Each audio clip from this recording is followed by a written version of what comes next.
Okay, welcome to episode 35 of the Sopherone Saga right here on Penny Dragon. My name is Dave Gibson and I'm the creator and also the Dungeon Master for all things Sopherone. First up, we have a few announcements to get through before we play some D&D. So the Kickstarter for Penny Dragon's Celtic-inspired setting Vagabond's Guide to Del Riada finished up recently with 14 stretch goals hit.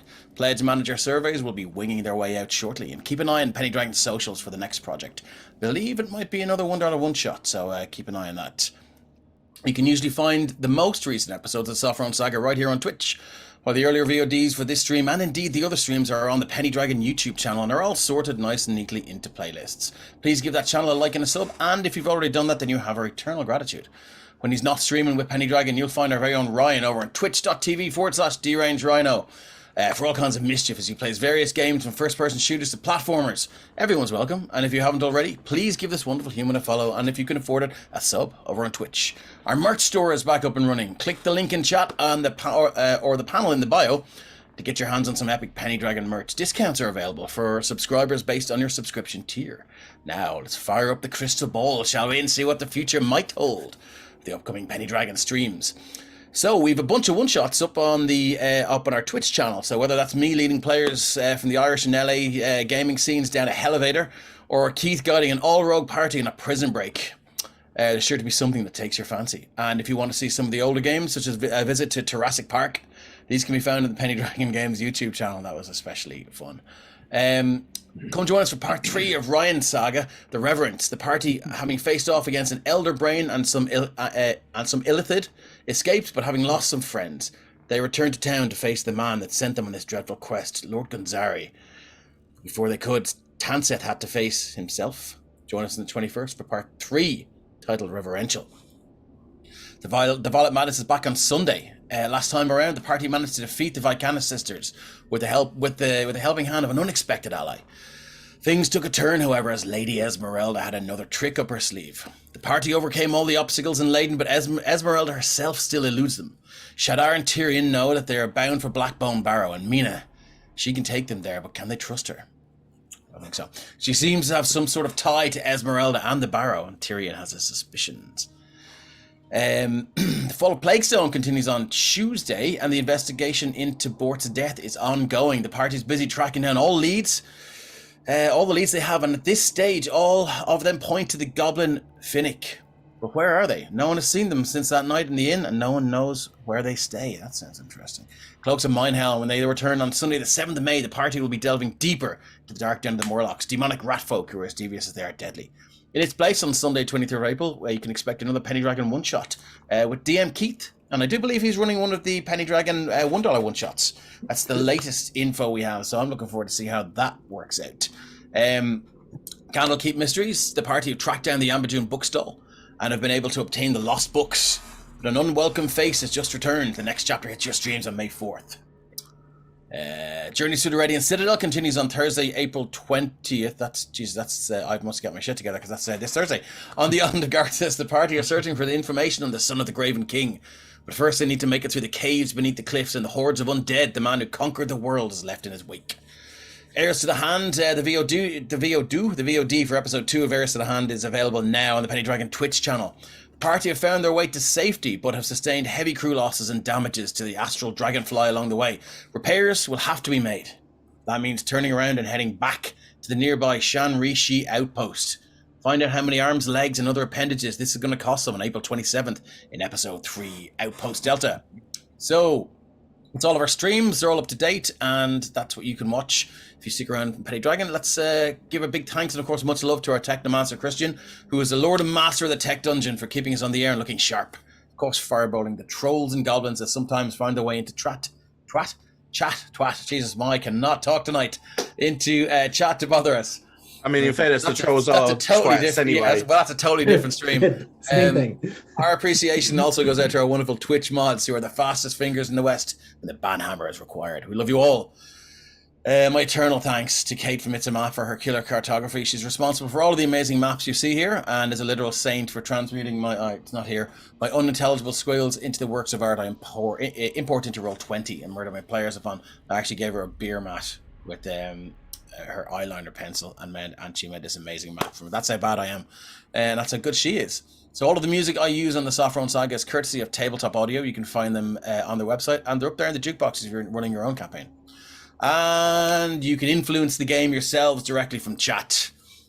So you can use channel points, subs, donations, and bits, and they can offer a wide range of life-saving benefits, such as healing, advantage on a roll, or a bless to the players and their characters. You can give them to me as well if you wish, and I know Linda has and probably will. You already have two, it's okay. Yeah, but please say in chat who you want to receive your boon, lest it go ungranted. Now, with all that out of the way, let's meet our wonderful players. Find out a little bit about their characters. We're down Fona and Jonathan tonight. Fona plays our resident Dragonborn Barbarian, and Jonathan plays our Dwarven Grave Cleric. So let's start with Stephen tonight. Well, I'm Stephen, and this evening I'm playing Oryxium Grim, the repentant sinner who is currently feeling high on life as he has had direct intervention from his god twice in the last hour. Yeah, excellent. Carrie, you're up. I'm Carrick. I'm playing the hopefully not soon to be dead wizard, Ren, who is he's had a string of bad luck, and I think we might be about to see the culmination of it. Okay, Shane. Yeah, hey everyone, I'm Shane, and I'm playing Jaden, a human battlemaster fighter with his trusty new glaive, and he is currently feeling some form of power he's never felt before. Nice. It's not from the glaive. Ryan.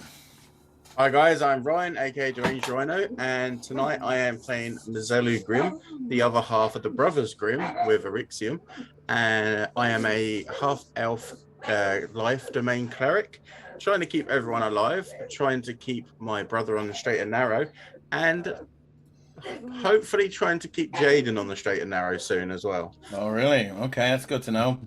Yeah, okay, cool. And last but not least, let's hear from John. How's it, everyone? I'm Jean. I play Lemud, the half-orc Circle of the Moon druid. Yeah, glad to finally be done with, hopefully, this underground delve and getting back to some fresh air. Okay, cool. Let's have a look at our recap and see what happened. And what strange turn of events brought our characters and our heroes to where they are today. Upon arriving in the northern town of Templetown, the party had a run-in with one of King Gregor's most trusted fixers, Valder. Valder had come north to gain entrance to the temple high in the mountains that gave this place its name. Engaging the party to find the rune keys that held the heavily warded gates shut, Valder gained entrance to this ancient place and was reputedly the tomb of Sir Richard the Shieldmaster, a holy warrior from eons past, was rumoured to also contain an ancient item of power, sealed away for millennia lest it fall into the wrong hands, which it may have done right now. After revealing that he had captured the party's friend Braytak, Valder forced him to battle the guardians within and obtain this treasure from him. In return, he would spare the life of their druid friend. On arriving in this chamber that held the sarcophagus of Sir Richard, the party's wizard Ren turned on Valder and his hulking Goliath bodyguard Wraith, unleashing a magic missile spell and inciting a battle that resulted in the slaughter of the Goliath and the quick escape of Valder. What has become of Braytak? What item of power lies beneath Sir Richard's shield? What about those archers Valder left outside the temple? Only one way to find out. Let's play some D&D. Okay. Those archers. Yeah, well, yeah, that was a little hint for you there. Yeah. Hey, so last we left off, I do believe Mizelu, you were telling Ren not to reach into the coffin and take out the shinies within. Yeah, and if he's going to, then I'm gonna knock him straight off of it. Just to remind me, was that out of character that you told us what your guys' plans were, or did you actually say that in character? Well, I'm gonna knock you off of it. No, I told you that. No, for how you deal with the thing. Like, did you mention you were going to try banish that in character or out of character? Banish what? Oh, when Lemud had said. Yeah, I said that in character. Okay. So Ren is, he's going to step back from the threat, I suppose, in this case from Mizelu. He's going to stand back. He's going to be like, right, so you're going to take a magic item and I can see, and he'll gesture to his now glowing, like, detect magic eyes that you've seen at this stage many times, what is possibly the most powerful source of magic I have ever seen, into the ethereal plane without knowing what it does, without any consideration for what consequence that might have. All I'm asking for is a chance to figure out what the fuck this thing is, which might tell us why Valder wants it, which will also let us know how much we need to stop Balder, because who's to say this is the only thing? Yes, but if he needs several things, to move one thing means that he can't do what he wants. Yeah, that's a good point. But we don't know what's going to happen when we move this thing. Who's to say as soon as we take this from one plane to another, something bad won't happen, you know? And He also- if something bad happens, that is a responsibility I will shoulder. All I'm asking is a chance to figure out what this thing does before we try teleport it somewhere. Because, or not teleport, but you know what I mean. Do whatever the blink spider thing that Lamont can do does. Because, as far as I'm concerned, taking an extremely powerful magic artifact and just sending it wherever is borderline just stupid. You know, it's a bad idea without at least some understanding of what it does. Ryan, sorry, did you say that he was looking for several of these things? Ren said for all we know, he wants it. Okay, because there's no indication that there's more than one of these things. Just I will say. No, but he's No, it's just Ren had said Trying to- that this could be one of several things that he needed, so I was just Okay, answering. okay, cool. yeah, he's like, His we don't comment. know what he's trying to do, so Ren is trying to basically. Cool, no worries, just checking.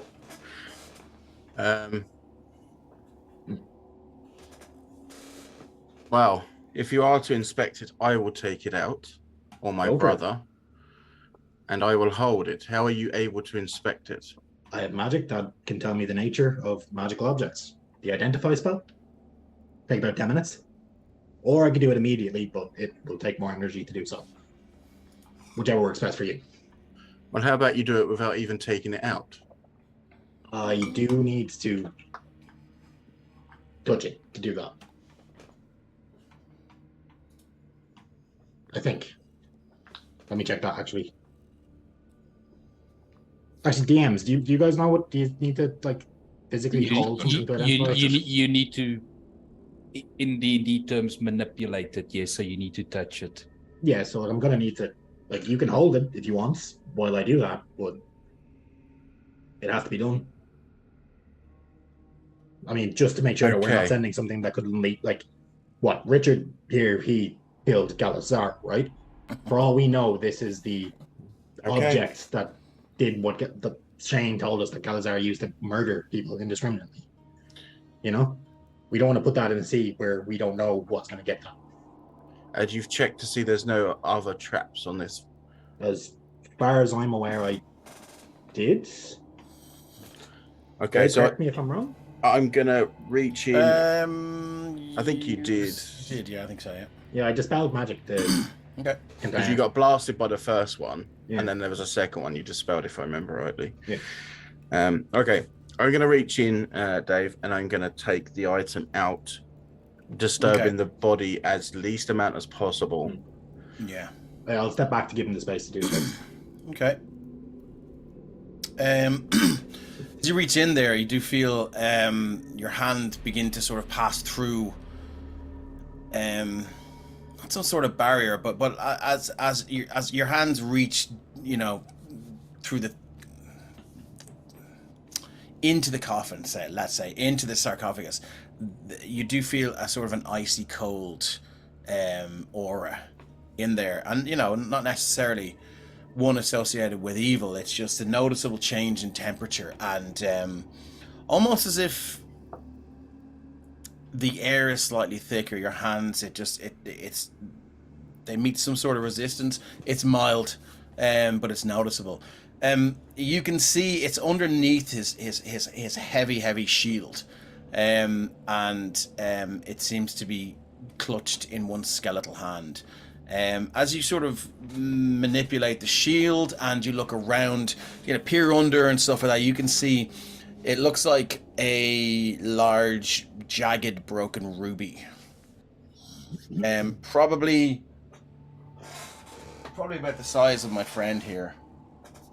Okay. Okay, so I can safely say I pierced the veil. Yeah, absolutely. Yeah. Get. Come here. Now you're taking up all the space here. Okay, so yeah, I will Good girl. grab it, make sure to maneuver the shield back to where it was so he's still rested. Say a quick, Mini Patry to Bahamut. Now. And then Without loosening it from my grip, I will allow Ren to examine it. Okay, so as you remove it from his grip, let's see.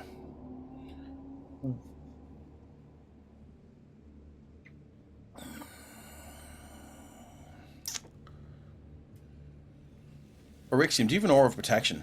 Nope. No. Okay. I just need a DC 25 Wisdom saving throw, please. From him or all of us? From Mazellu. Okay. Oh, that's so close. You do have a bless? It wouldn't get me there. Oh. Can't roll a 5 and a 1d4, unfortunately. Oh, right. So it's 20. Never mind. Yeah, okay. So you do feel, as you pick this up, you do feel, roll me an insight check to see what you feel. I need to play this one carefully. 14. You feel as if something has appraised your worth. You feel the only way I can describe it is you feel like a horse that's just had its teeth examined. And that's it. So I've been given the go-ahead to race, essentially. Yeah, your teeth have been examined, and the person examining them has walked on. Put it that way. So you were sort of you do feel like someone or something, and it's impossible to tell whether it's to do with the body of Sir Richard or whether it's to do with the thing that you now hold. But something examined you, and you do feel that your abilities and your strength and your powers were definitely appraised by something. Okay. They checked your CV. Pretty much. Yeah. You now hold that in your hand. Checked who I worshipped. Perfect. It's Okay. an app he says nay.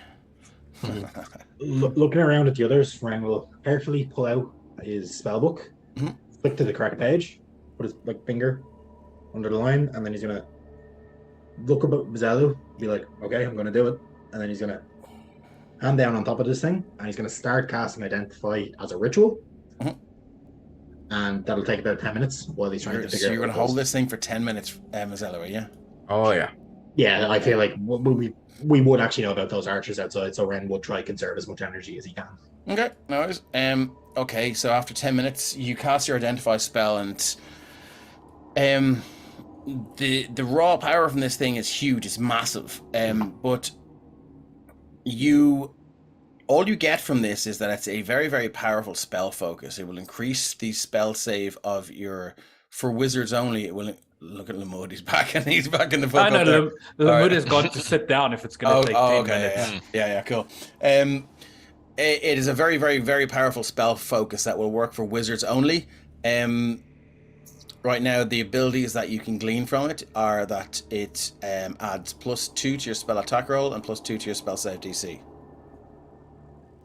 Yeah, Ren will, truthfully enough, say exactly that's what it is, and people want to make insight checks, they can, but yeah. No, because what you work out doesn't necessarily mean that's what it is. So insight. Oh no, but that's what he's gonna say it is, because that's what he believes it to be. Because yeah, he's gonna be like, that's what you know. Yeah. Seems to me that this is just an arcane focus, and a powerful one at that. But I don't know. What now? Yeah. Lamud, are you able to do this today? Not today. I'll be able to do it after a rest. Or at least, just give me 1 sec. Double checking for you. I think a short rest should do. So you're saying this is something that makes wizards, like Ren, more powerful? Yeah, I mean, seems like it's going to make us more effective. Beep beep. Just to me, it could be useful to keep for the party, at least to keep it out of Halder's hands. What's You know, But if we keep it out of his hands permanently, then we don't have to worry about it anymore. he found it once. Who's to say we know he has magic? Who's to say he can't just go into the astral sea and get it himself? Or where does he? Where at the ethereal plane? Sorry, Ethereal plane, yeah. If we have an hour to rest and I've got time to gather my strength, I can do it now. You could for sure take a short rest here if you want. I mean, I feel like that's a waste of an incredibly useful resource, but you know, that's something useful. I think It as make much him stronger. I mean, yes, and when he gets it prized from his cold dead hands from Valda, it will make him stronger too. Valor's not a wizard. So why would he want it? Maybe it's not for him. Reprobate gamer since the clock is ticking for Braytac, of course, as you rest. Maybe it's Oh, well, you it know. means more to him than it would do to you. Otherwise, why would he go through all of this? I mean, let's be honest here. I mean, the facts seem to be quite, in my opinion, pointing to the fact that Valder may be working for something that may not be supposed to be alive right now. You get what I'm saying? Even more reason to make this disappear. Or I can use this and I can make Valder go away. And Lamud is laughing out Work loud. for Wraith. at this. Work for Wraith. We fucked him up. With That's that fair laugh point. from Lamud, I will just go and sit down with it, and I'm literally holding it in my hand in a very visible place so that everyone can see that it's still in my hand. I'm never putting it anywhere near pockets or bags or anything. It's sitting there. And as I sit down, I say, Lamud, you may take your time as you need. I'll nod at Mazelis and I will begin taking my short rest. Okay, anybody? So we're taking a short rest here, are we? I'll say that I'm not, because I'm staying vigilant to this. I'm not trying to rest. Okay, so who's resting? Okay, so Just want to double check Jaden- Derek's sheet. Jaden, Arixium, you resting? No. Short rest? No. Okay. Yeah, Derek is not taking Anyone a short who's rest as well. resting, okay. Anyone who's taking a short rest, you see the righteous sentinel stand up, slam the shield down, and it just walks up and it just puts its hand on your shoulder. Anyone who is clearly looking like they're trying to rest and recuperate. And anyone who rolls hit dice on their short rest gets the maximum number per dice. Oh, nice. Oh, nice. Pretty cool. Right. So that would Wizards be is 6 + 6. plus 3, so that'll give me 11, which takes me back up to full by spending 1 hit dice. So after overhearing Jaden say how that thing's powerful, if we give it to him, it'll make him more powerful. Arixium just say, Jaden, I see you have changed your mind on accepting unknown power. What of it? Just commenting on something must have changed in you for this. Oh yeah. Dave, I just whispered something there and rolled. I saw that. Yeah, I'll get back to you. Cool. Needs musts. Yeah. Character development is important, and learning that not all power is evil is also important. Say nothing. Jaden will just hear it in his head, just like, don't do it. Don't hit him. I know you want to. Don't hit him. Not worth it. He has smites. I don't think you've ever seen Arixium smite at Have you? Uh, Oh yeah, fair. Never mind then. Scratch that last bit. I thought you could have sworn we've seen him smite at least once. Fair enough. Stephen, millions of times. Yeah. Okay. I might be mixing up with one of many. Just habit at this point. Every single Okay. game he plays. Moving on. Anyone else want to accomplish anything during the short rest? I'm going to use an arcane recovery. Okay, I no will worries. regenerate I can regenerate up to half my level of spell slots. And I am level 7. Damn it! I can't get my good ones back. And I will Okay. spend that, Dave, officially attuning to the new glaive. Okay, and I sent you Oh. I sent you the Yes, you details, did. didn't I? Yeah, you did last week. Great stuff. Cool. It's pretty But at least fucking one badass. third level left. Pretty cool. Yeah, I ran up. I think I ran it by Jean actually. Just Yeah, you for did. the balance. Yeah, When you sent it to me, I love that weapon. It's yeah, amazing. it's pretty cool. It's cool. I just like waves as a whole. Really cool. Okay, cool. So you get your short rest, okay. So what's the plan? Everyone sort of bandages up wounds and puts whatever dodgy ointment that they got from the weird healer in the village on the bombs, and it on their wounds, and it burns, and then it stinks, and then you feel a little bit woozy, and then you're okay. Apart from that, what do you want to do? Actually, Dave, one more thing I just realized. We have that ring from Wraith, or I think was it one or two of them. Yeah, 2.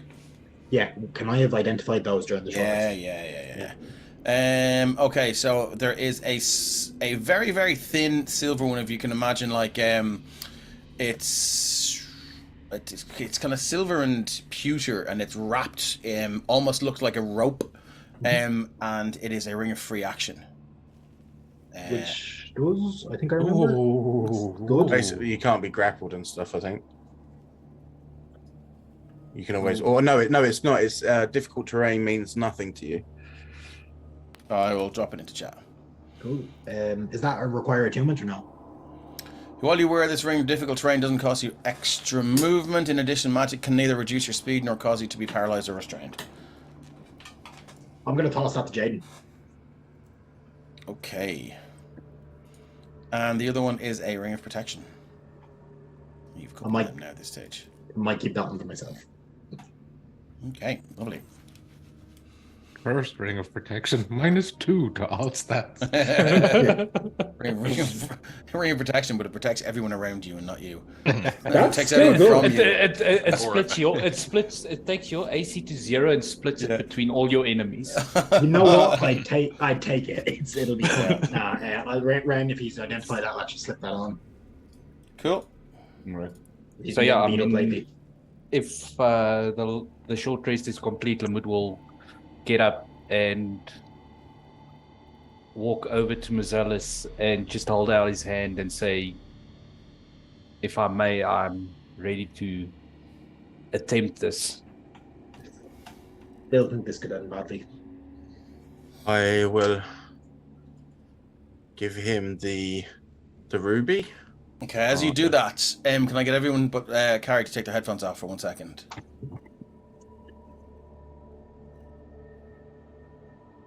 John, thank you. You hear that voice in your head again. Mhm. Allow this to happen.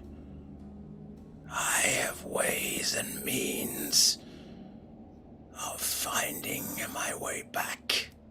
Meanwhile, search for another like this in Artex. Hey. Ren's going to try ask this thing who it is. I assume he's probably going to get no response. But You get no response. yeah, Let's figured put as the much. headphones back on.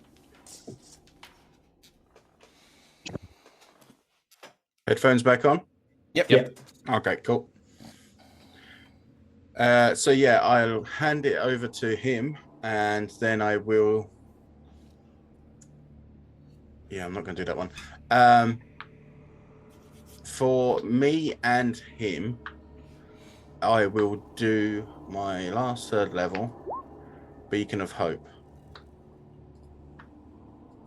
on the 2 of us. Okay, that's good to know. Cool, thank you. And then, can I give a guidance as well? Guidance is concentration. So I don't think you can. Oh yeah, you're right. Yeah, Yeah. both the concentration. In that case, then I'll just say, I'm here if you need me, if I'm even able to help you. Okay. So Beacon of Hope bestows hope and vitality. Choose any number of creatures within range. For the duration, each target has advantage on Wiz saving throws and Death saving throws, and regains the maximum number of hit points possible from any healing. Good to know. Right, so Lamud will tell Mazelis, if I'm not back in 15 minutes, Wait longer. get them out of here. I really hope you guys know what you're doing. And then Lamud is going to take a step back and he will wild shape. Yep. into shaping into. Sorry, go ahead. Go ahead. yeah, into the phase spider. Okay. You gonna pick this thing up with your mouth? No, I'm gonna keep it in my hands as a wild shape. Or you know what? No, that was the plan for if Volder was still here. So no, I'll pick it up with my mouth Good to know. when after I've wild shaped. Can I get a DC 25 Wisdom saving throw? And I will point out that there are two ways that exist in this chamber to reduce that saving throw by 5 each. You haven't found them, so it's not impossible saving throw. No, 100% agree. Just so people know, it's not a railroad. All right. There are ways to reduce that. Is that holding one of the shields? Who knows? I am gonna use Lamut's stats for this because I can keep my mental stats in wild shape form. So advantage. Of course, I'll roll like crap. Okay, you know what? Good to know. No, Kate, give me inspiration. I'm gonna use it. Okay. Yes. Get a 19, man. Still come on, better. my rolls are brilliant. Okay. 14. Again, you feel that sense of something, or I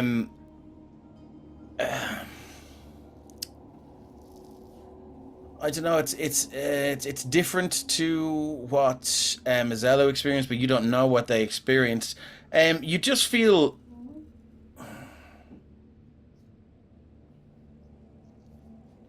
You kind of feel like this thing maybe tried to connect to you. Mm-hmm. It's hard to know. All right. You feel like it hasn't, though. And then once I am in phase spider form, let me just drag that out quick. I am going to use ethereal jaunt just to take a little trip to the ethereal plane. Mm-hmm. And for the next 7 odd minutes, I'm just going to look for a place to hide this thing. Okay, so you go into the ethereal plane version of this place. Yeah. Okay, cool. So you are going to. Do you want to tell me? Is there somewhere you saw in this whole complex that you would like to hide it? There was that. Was it in this complex that we found that room that was basically just a big sand pit? Oh, Yes. yeah. Okay. Basically going to dig a hole there and hide it in there. Okay, coolaboola. You do that. Give me a perception check.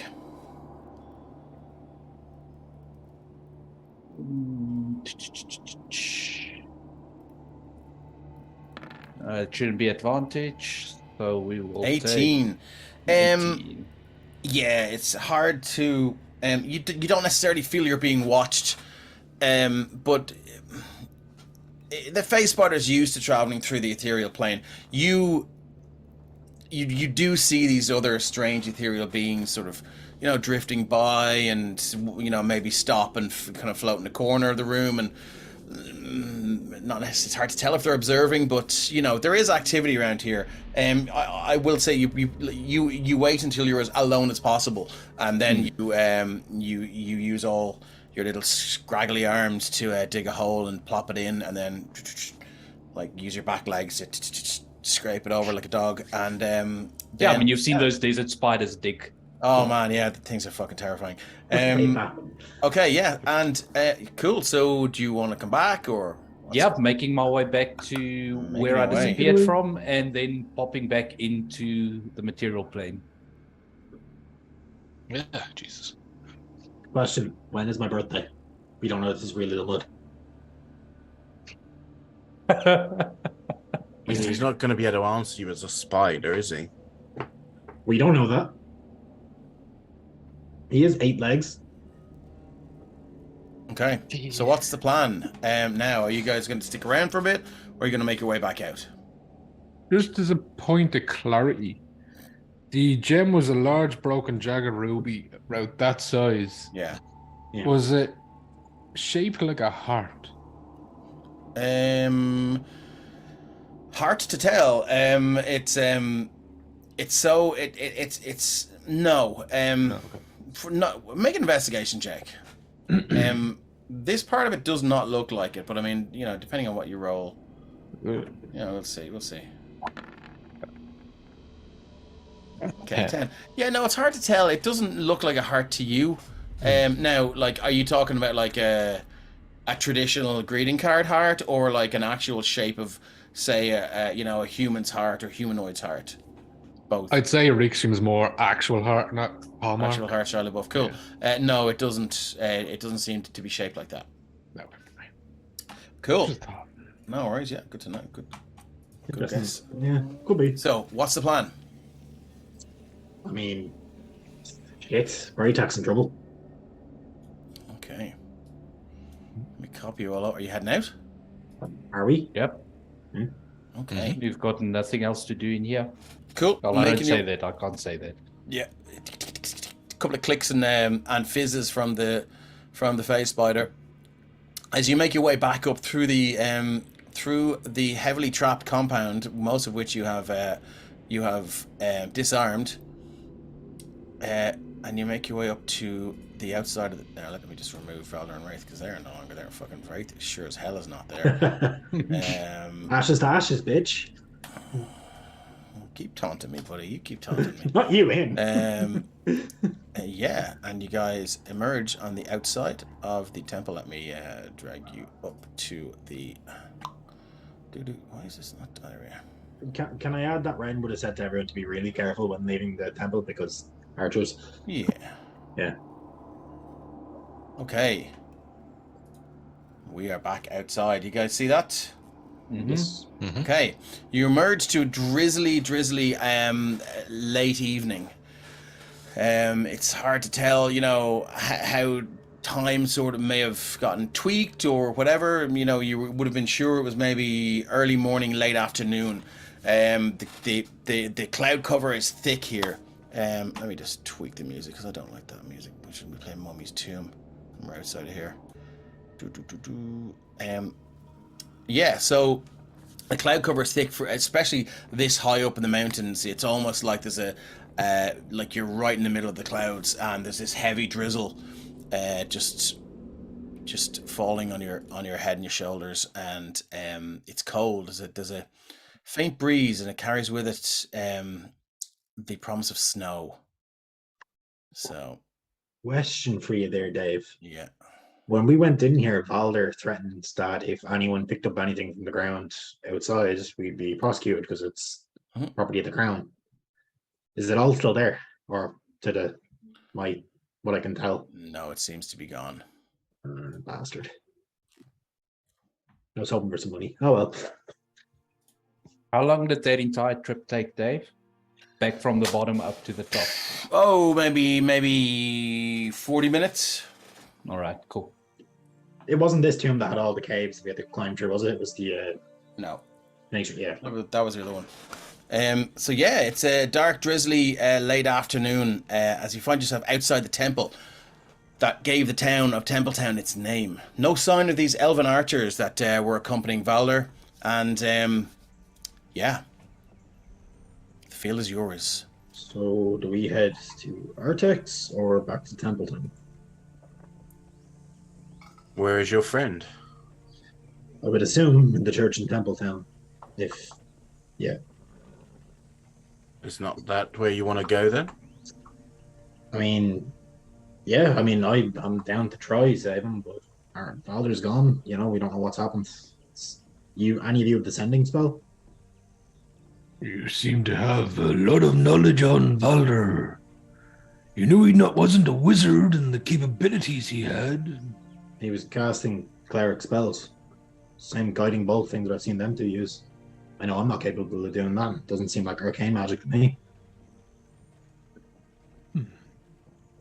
That's my assumption. Now, he could be, but I doubt it. Doesn't seem to have the right personality for it. Like a sociopath to me. It doesn't seem to have you'd have the patience. Then again, you could say that about me, but here I am. Have the skills to back it up. So which way are we moving? I think we need to go check at least, see what happened. Although chances are we're probably wanted at this stage if Father's teleported somewhere. I'd say he's headed back to the capital. I would Where else imagine would he go? Lamud would have something to say about this as well. Yeah, so Limud will at this point drop wild shape. And he'll look over at Mazellus and ask him if he would be willing to prepare the sending spell in the morning. Of course. And if I gave you a description of Braytek, would you be able to contact him? I could. And then Ren will conjure a minor illusion, and it's just an image of Braytek that's like tiny, and he's just holding it up in between his hands. Would that be considered familiar to me now, Dave? Yeah. Yeah, I mean, worst comes to worst, Ren can then use his telepathy to try to show memories or whatever. I actually do have it already prepared. However, to make sure I could protect you as best as I could when you hid the package, unfortunately, I ran myself kind of unavailable to be able to do that today. But yes, certainly in the morning I can. Are you going to stay here tonight? Not here. Well, not right in front of the temple, no. Okay, cool. How far is Templetown? It's about, I think it's a day and a half from here. Can we see Templetown from like eye of the Yeah, you can. Yeah. But it's just No smoke. You know, there's lots The- of switch. Funny you should ask that. Not Yeah. yet. Not yet. I haven't got there yet, so it's fine. There's a lot of switchback trails and stuff like that. So you know, it takes a long while to make your way down the mountain, but yeah, you do, and you get as far as a familiar spot. Actually, if before we leave, Ren is going to try to pop one of the sigils back out. Yeah. And then What's into the what back. sigil? Sorry. You know the keystones. Oh yeah. See if Okay. you can see if you can seal the temple behind him. It is impossible to remove. Okay. Yeah, it was worth a try. Once it's in, it's in. Yeah. As the fella said. So Oh hey, this is okay. this is pretty much where you first met Braytek. And Let's read the tree door. Memories. a place. Yeah, and It's you're all making good. your way down. It probably seems like maybe a good place to camp. I mean, you can move on if you wish. I mean, this works for me. I mean, isn't that the tree we used to go fight Asher? And he's gonna point at the tree over here. I think so. So you guys tell me what you wanted. I mean, you can keep going through the night and you'll make it there in the morning. You might take a point of exhaustion. I am not taking another point of exhaustion. I kind of want to sleep if possible because we need a long rest to get the spell. Okay. Right. I'm happy to rest. I mean, All right. yeah. Cool. Dome. All right. So where are you just camping straight in the road here, or are you going to move aside? Probably back up here where we let's camped mark your right out. tokens then. Yeah. Thank you very much. Cool, Bill. So I know where you're going to be. You're going to be in that little easily fortified or defended rise. I'll have the dome in. As you move down here, the weather has improved a little bit. The drizzle still falls, but it doesn't feel like you're in it. The rush of that river is you know, if you're not used to the sounds of the wild, it may keep you awake, because it's quite loud. The roar of that waterfall and the flow of the river hitting those massive rocks and traveling beneath the bridge, it's loud and it's persistent. The grass beneath your feet is wet and slick, as it seems to have been raining for quite some time here. You can hear the sound of rain running off leaves and hitting other leaves and dropping to the ground as you begin to take your rest and take your ease. Is there anything anybody wants to do before we start watches and long rests? How fast is the water in the river running? Fast. No, it's like a rapid. Yeah. No, okay. I mean, did you want to get in? Well, it was calm, and he was going to go for the shower into that water. Yeah. I mean, it's fast enough. Like, you could probably stand against the rock here and have a decent wash, or stand with your back to this one here. depending on how deep it is, you could probably, kind of brace yourself against that if that's something you I mean, wanted to do. at this stage, I think Orixim would also be aware that Ren does just prestidigitate people if they request it, if they need to be clean. Like, Yeah, it's not about yeah, looking clean. Yeah, for the first time in days, Orixium will look to the heavens and say, Thank you, Lord. and he will remove the armor as it disappears in a radiant mist. And he will cast Spider Climb Nice. and then just waltz into the center of the river and just like immerse himself to it. Okay, like you don't feel flushed down the plug hole as you land in the river, the water is ice cold. As soon as you step in, you feel that involuntary intake of breath, and if you feel it rushing, you're probably up to your chest in this river, and at times, depending on which way it's flowing and how fast the flow goes, sometimes it does travel over your head, and but you don't feel like you're in any danger of drowning, but it's exhilarating and it's refreshing. Yeah, it's what he needed. I'd say the weight of carrying the armor and just what it takes out of him, like his burst blood vessels all over him, it's serious pressure. So we needed the quench. Yeah, and it does feel good. It's a real ice bath kind of situation. You do feel a couple of slithery things swimming by your ankles, probably fish, and you can make your way back out of the river now if you wish, and you see Scales is there. Sorry, who's piloting Scales tonight? Is it Carrick? I don't mind doing it. If I'll give you access to Scales. Ren,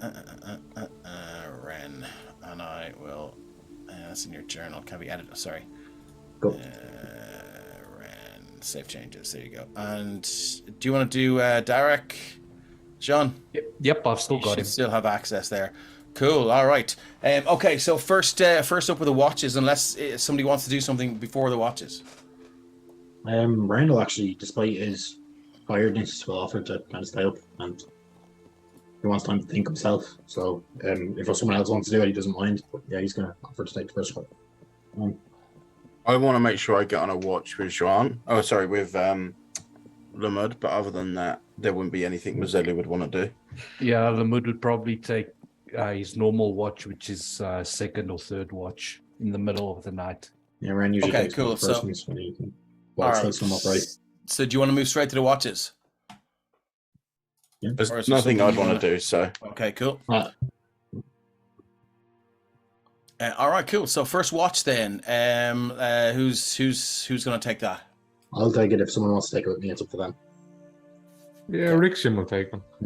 All right, cool. So first watch is night falls pretty quickly here. Are you setting up torches, or are you relying on dark vision, or what's the crack? Or is the inside of the dome illuminated, or what? The dome is lit up, on the inside. It's opaque on the inside, but you can see it on the inside. But we okay, can see cool. out, though. Yeah, So, Rixium will be outside the dome, he won't be in it. Okay, Ren has to stay in it to kind of keep it up. Okay, cool. Or at least, cool. yes, I think the way they said it has to have some body part in it, so he can even just have be leaning back with his arm, kind of.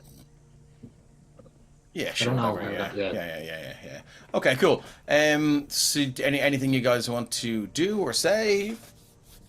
Ren will actually kind of sheepishly to a degree, not sheepishly, but he's not he's a bit uncomfortable approaching the topic, and he goes, "I hope you know I didn't mean any disrespect to your god back there. Just what I was doing." Oh, no, it's quite all right. I just don't want this getting into the wrong hands. Oh, neither do we or our God, and that is why my brother has such a passion as he has seen the outcome of when you anger gods. Yeah, I'm starting to feel I might be. Yeah, if you get my drift with everything, and he'll gesture to the missing ear, the newfound bags under his eyes from his aging experience and stuff. He's like, I'm starting to feel like the gods might be pissed off at me too. So I get that. I'd say as you motion the ear, Rixium will turn. This is probably the first time since you probably met him, you've seen him outside of the armor, and He no longer has piercing blue eyes. He has pure milked over eyes. Like it's just scars. You'd swear he was blind. I don't think Ren has ever taken the time to notice that. So, yeah. He's like his face is destroyed and scars. Like something tore his eyes out. Yeah, he would. It's like, don't take this the wrong way, but like, your eyes look very different. Can you see right now? Yes. No. Thanks to the Lord. That your brother is apparently meth. That sounds like an interesting story. Yes, I must ask him about that. Oh, yeah. Yeah. But our God listens, as we all saw recently. Yeah, that was impressive. I've never been really a man for faith before, but obviously, don't doubt the existence. I mean, there's enough evidence littered across the continent for that, but never really been one for belief before. I've always kind of tried to do things my way, and seems like my way isn't working anymore. So it's interesting. Well, that's the thing about belief. You can ask for power, but if you do not believe in it, you will not get it. I don't really think asking for power is something I want. I mean, everything I've done so far, I mean, all of it, Ren will open up his hands like they're wrapped, but you know, you can still kind of, in some parts where the wrappings aren't tight, see the callous burns and burn marks and stuff. It's like, it's all been through hard work, believe it or not. So I think that's, for the most part, how I like to do things. I mean, I'm sure you know yourself, there's nothing more satisfying than seeing the effect of something you worked for come to pass. Although in my case, it seems to be a lot of screaming, blaming people lately, which is, yeah. Sometimes you can work too hard and miss your goal. Perhaps it would be easier to go out with Bang? good intentions and see what happens. I mean, I try, but you know. That could be the problem. Do not try, allow. I thought you were about to quote Yoda at me. Do not try, do. Yeah, I mean, look. Get back to Templetown. I think there's a high chance Braytek's going to be dead because of the shit with Wraith, but that fight was coming. And I think if we didn't do something then and there, they would have gotten whatever that was in the tomb. Or at least would have had to fight them then anyways. So I don't think either way that we were leaving that tomb without that happening. That is life. Erickson will pick up like a stone and throw it at the river and say, Can you control the ripples of the stone?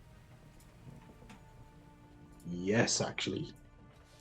Wrong answer. Ren will pick up a rock and he'll squeeze it for like a minute or two, and then it'll turn into like a goldish color. And he'll like, see? You have proven the point of overachieving and not allowing. Yeah, that's... I think my life has been a lot of things just happening, and being in control has been... I mean, magic's the one way I've been able to do that, so I think, you know, overachieving is kind of my way of trying to remain in control. But I get you. I think I get what you mean. I think that is the point. You have never been in control.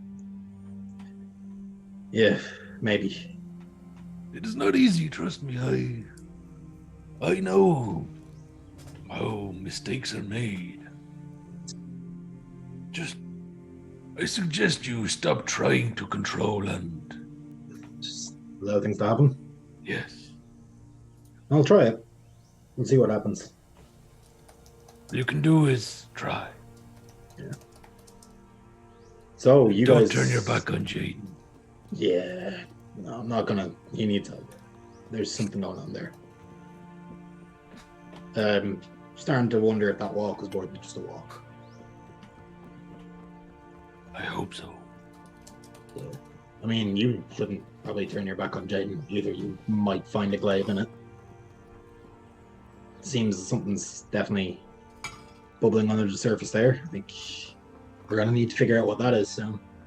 I know you have your secrets, and it sounds like he knows your secrets. But you know, I believe you're trying. I'm not putting any doubt on it. You know, you've helped us. You've backed us up. You know, I have no animosity towards you for it. But that's going to be an issue, I think, until things get cleared up. He's a stubborn guy.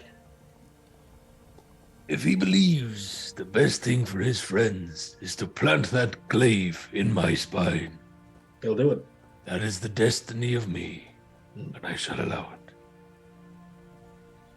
Fair enough. I don't think your brother will, though. But you know, let's hope that doesn't come to pass.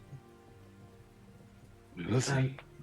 With that, Ren will kind of, with his free arm that's not sticking out of the dome, kind of reach in back into the dome, pull out a spell book, plop it down in front of him, and start kind of scribbling away. Doing his usual, working on new things. Okay, good to know. So, who's taking the next watch? Sorry, let me just roll a D. Rixium, give me D20. You also got a bless there from Solo.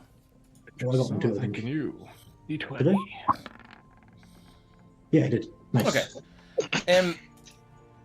Around about the time you're changing up your watch, give me a perception check. Do you want me to give one as well? Nope. Okay. Oh, just me? Yep. You're sort of. This is around about the time you're getting engrossed in your book. Oh, yeah, fair. 23. Holy shit, natural 20 for 23. Okay, cool. So as as Ren sort of feels his way around this dome of power, this Liam's tiny hood, and finds the entrance and slips inside, you stop to take in the scene around you. The river, again, is just the loudest thing here. And this roaring sound of this fast-flowing, icy river. Just constant noise. And above that, high above, you hear this screech. You look up and you see again, I don't think you've seen this before, but you see this large wooden and metal framed winged contraption with these massive wings that are flapping heavily. And with that nat 23, you can see two gnomes in there pedaling as if their life depended on it. And it does, as you see a wyvern not far after them, and they kind of screech by maybe 80, 90, 100 feet overhead, and then bank north, and you can see them obviously trying to use some whatever warm air currents and vents are rising from the ground here to their advantage. The wyvern, however, is the more skilled pilot, shall we say, and they disappear far into the night. You're not sure how this one is going to turn out, but it did not look good for the gnomes. Oh, we should have killed that fucking wyvern. Did the wyvern giving chase, I know you said they were between like 90 and 100 feet, come within 120 feet? Roll me a d20. On an 18 and a 19, it did. No. Okay, cool. No. It flies by far overhead. It was only really the natural 20 that allowed you to fully spot that thing. Poor Gribble. That was great. Oh man. No, I mean, there's no way of telling who it was, but so moving on. Who's gonna take the next watch? The mud usually takes the middle one, doesn't he? Yep. Yeah. No worries. You wake Lamud up, and you're gonna take with Scales. The scales are just there outside the dome because I haven't moved them. That's my bad. Sorry, I'm just gonna move the dome there for a sec so I can grab my character. Let me move that to back. There you go. I think Mazzeli wanted to take watch at Lamont, didn't he? Yeah. No worries. And Lamud is basically just gonna come sit down here on this little outcropping. Okay. Dangling his feet. Yeah. I mean, and literally dangling his feet like a kid that's dangling his feet over a pier. Yeah. I'll be kind of standing. I'm kind of used to sentry work. Yeah.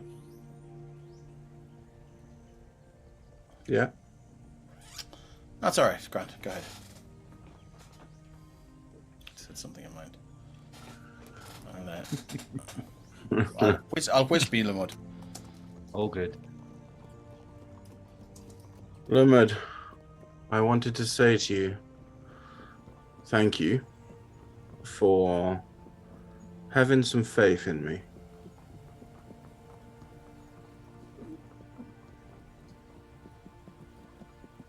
Lamud is, as he's sitting there, he's kind of, leaning back on his hands as his feet are dangling over the edge. He is gonna. How can I put this? He'll let out a bit of a sigh and, look up at you, and he'll say that. He'll say that he, I don't need a lot of faith after seeing what Velda could do. Unless there's something else you're referring to. I just mean, thank you for keeping a level head.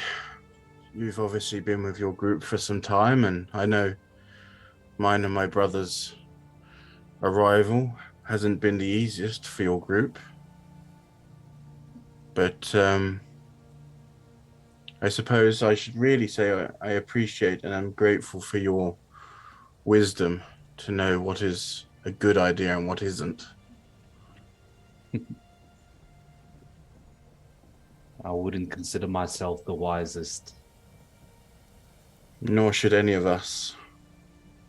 We're all beneath someone else.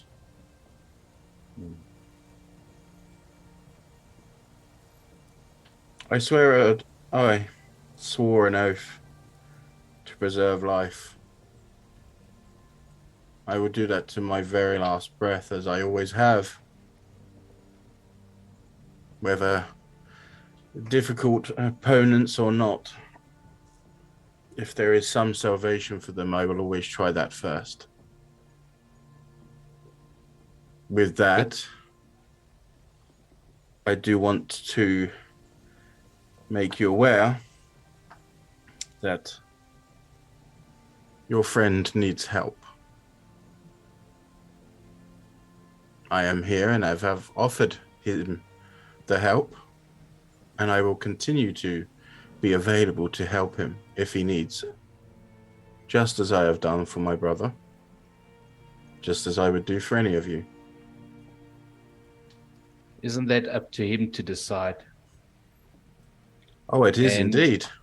Limud will stand up at this, kind of push himself off the edge and just, start kind of pacing up and down a bit, still looking at you. It is indeed up to him. But, as I said, I like to believe that the good in people always outweighs the bad. If I can help him to see that, if I can help anyone to see that, I consider my oath to be fulfilled. And if he doesn't? Then we just hope he doesn't turn it on us.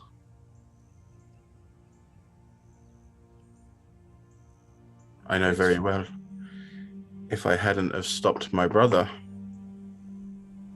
it could have been a very different situation.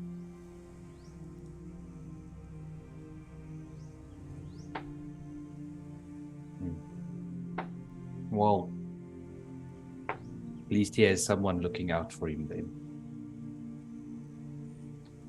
But I'll keep an eye on Jaden. Up until now, he hasn't done anything that has harmed the group as a whole. I don't think he will.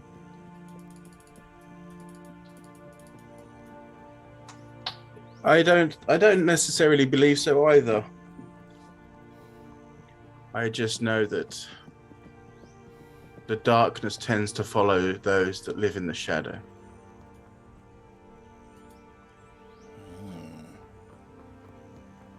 You see, I was taught something different. Which was? That the shadow always comes to the flame. I feel called out here. Do you know what? I'd never ever considered that. Let's hope he's bright enough to release the shadow then. Only time will tell. And at that point, Lamud is going to walk off to the bridge and just stand there against the edge, which is basically where he met Braytak for the first time. As I don't have Lamud with me, I will sit for a moment and offer a blessing to Bahamut and say to him, Bahamut, thank you for all you have given me up until now. And I look forward to your praises going forward as well. Okay. But please, if you can, don't just help my brother, but help them all in their path back to the light.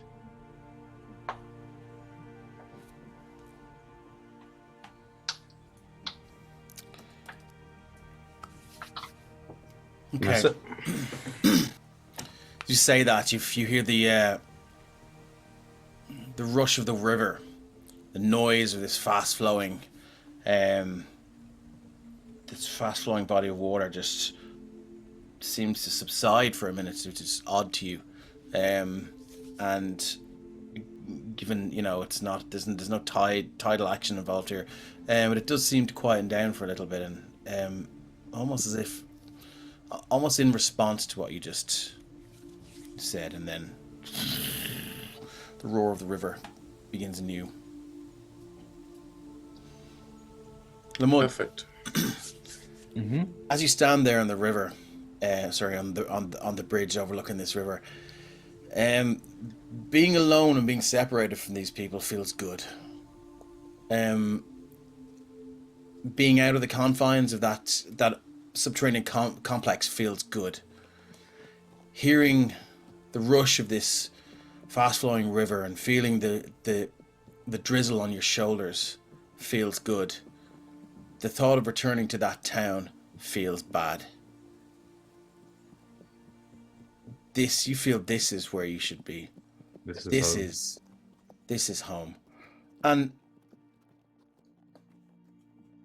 you do, you know that you're going to hit that town for the right reason, whatever, but it just seems, what are you doing, dog? It just seems harder to do now. It just seems, for a second you find yourself weighing up your options and weighing up whether staying with these people is the right thing, continuing on this path is the right thing. When you have all this, you look around, you see the clouds clear slightly, and you can see the stars in the heavens above. The rain's still falling, the river's still flowing, as it will always do when you're gone, and they're all gone, and that town is gone. This is what you feel a real connection to. And there's guilt there. Small bit, but not as much as the last time you had these thoughts.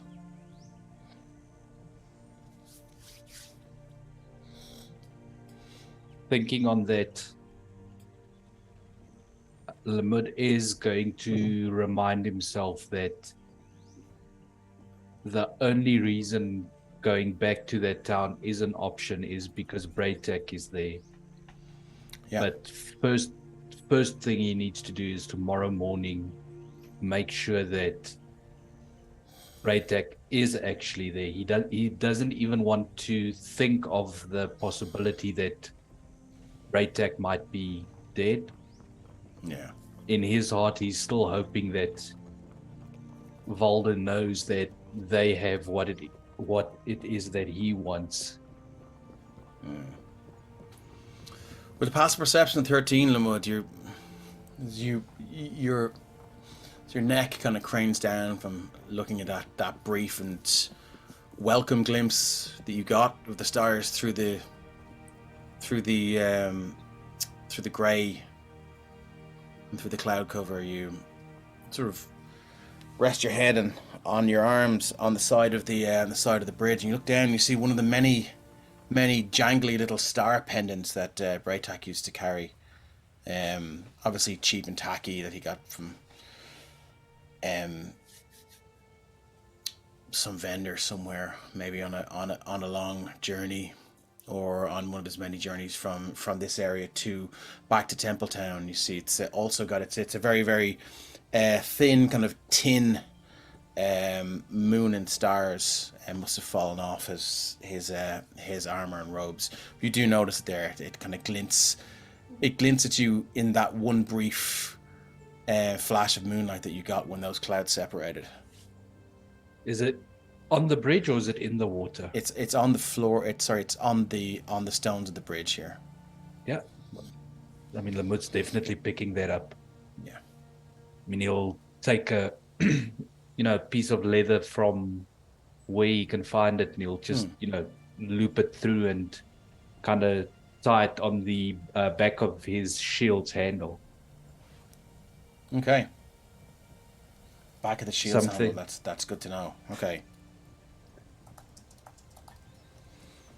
Anything basically every time Lamud, and this is the way he sees it in his head, basically every time Lamud raises the shield, he wants to see this pendant. Okay, good to know.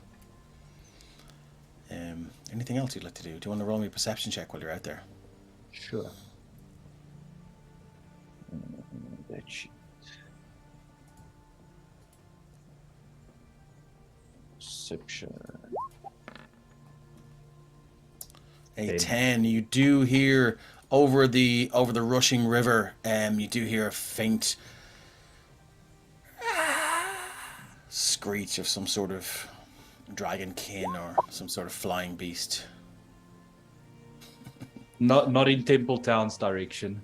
No. Far to the north, above the mountains. It's sort of, maybe if as the wyvern flies in the direction of Kransnocken from Znogafar, the gnomish city. Not on my road, not my problem. Nice. Okay, anything else you'd like to do? No, just that. Thanks, Falcon Wolf, everyone. I also hope everyone's having a good day. I'm having a good evening. I'm playing D&D with my friends. So, yeah, okay, so you move back to the thing. And the last watch then, who's going to take that? I'll take that. Cool.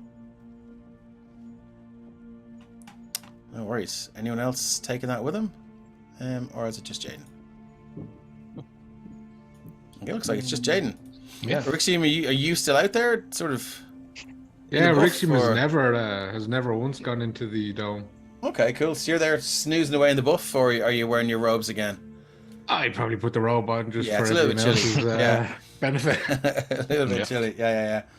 Pretty ragged, cool. but, All right. Jaden, sitting there. Yeah. Again, you detect that. I don't know if anyone else gets this, but there's no sign of the sunrise yet. But there's a feeling you get when you're out as that time is approaching. It's almost like the countryside around you hints at the rising of the sun. The night seems less dark, it seems less bleak. And the sunrise, if you were down in Templetown, it's probably maybe 2 hours away, or maybe even 1 hour away.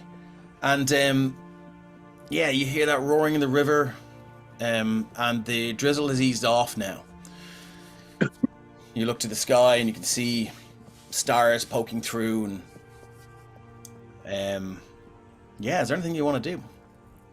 Yeah, so I suppose a little bit overburdened at the moment. carrying 2 glaives. Yeah. So I suppose he'll take both with him as he goes out and he sits on his watch. And obviously he's comparing in his mind, this new powerful piece of equipment versus the emotional attachment to the glaive he left with. Yeah. And who gave it to him, and all the journeys he's been with through to now. And so he's very contemplative of all of that. I think he doesn't want to just toss it aside. In his mind, he'd like to keep it. He'd like to either find a good home for it, or that's not in Erixium's back, or have it somewhere safe, where if all of this is over and done with, he can come back and get it. Other than that, he'll keep his watch. He will kind of keep the side-eye glance at Erixium, that madman. Seems to be snoring away there. Yeah. No, just always keeping an eye. Yeah, and you've heard Infernal, and it is comparable to somebody deep in deep sleep and snoring heavily. So times you look over and you're going, did he say something?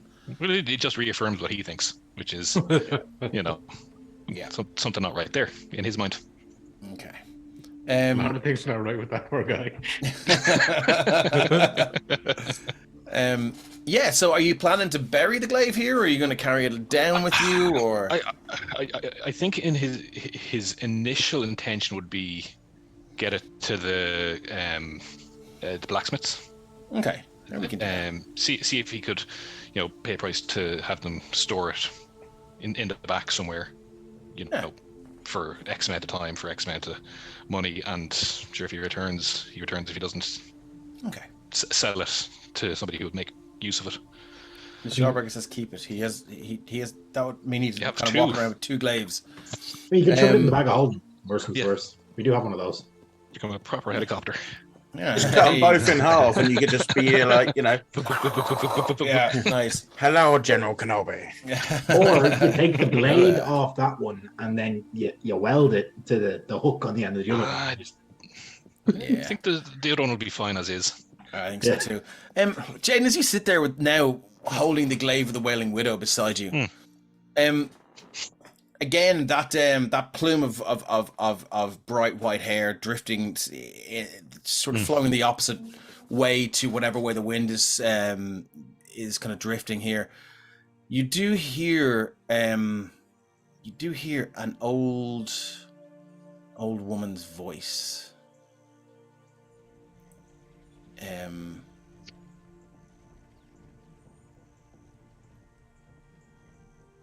Are you to be my new wielder?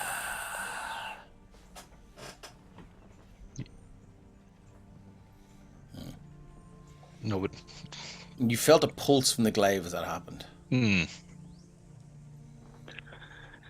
Obviously, Jaden knows not a huge amount about magic, but I think he gets the concept. Considering he's been around Ren, and anything's possible.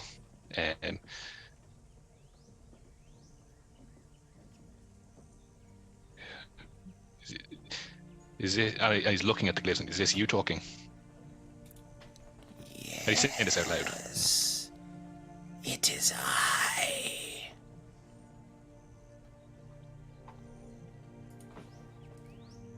It's put out by it, but yes, I think is the answer to your question. I am. You seem like a strong one. My uses are not just for combat. I have a keen eye for lies and liars. Call on me when you are clouded by doubt. And that's all you hear from her.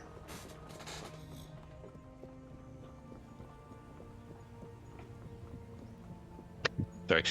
Jade now has an old man and an old woman whispering in his ear. Pretty much. Wait until Mom, they start Dad? fighting. Mom, Dad. Mommy loves Daddy, Daddy loves Mommy. But yeah, I think, yeah, look, in his mind, yes, there's been that little switch, but the switch is, you know, in his mind, Jaden sees the gods as absolutely there, but doesn't see any of them as good. Yeah. You know, from his past experience, like he's not seen, you know, an overtly good god. There's always agendas, there's always manipulations, at the very least, let alone the death, the dying, blah blah blah. Yeah. So in his mind, you know, may as well use one power. You know, or gain some power from one. It doesn't necessarily matter which one. So that's the switch he's had now recently, which is, Yeah.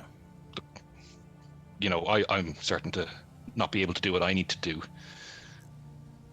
and if I can wield this, then fine. If that helps.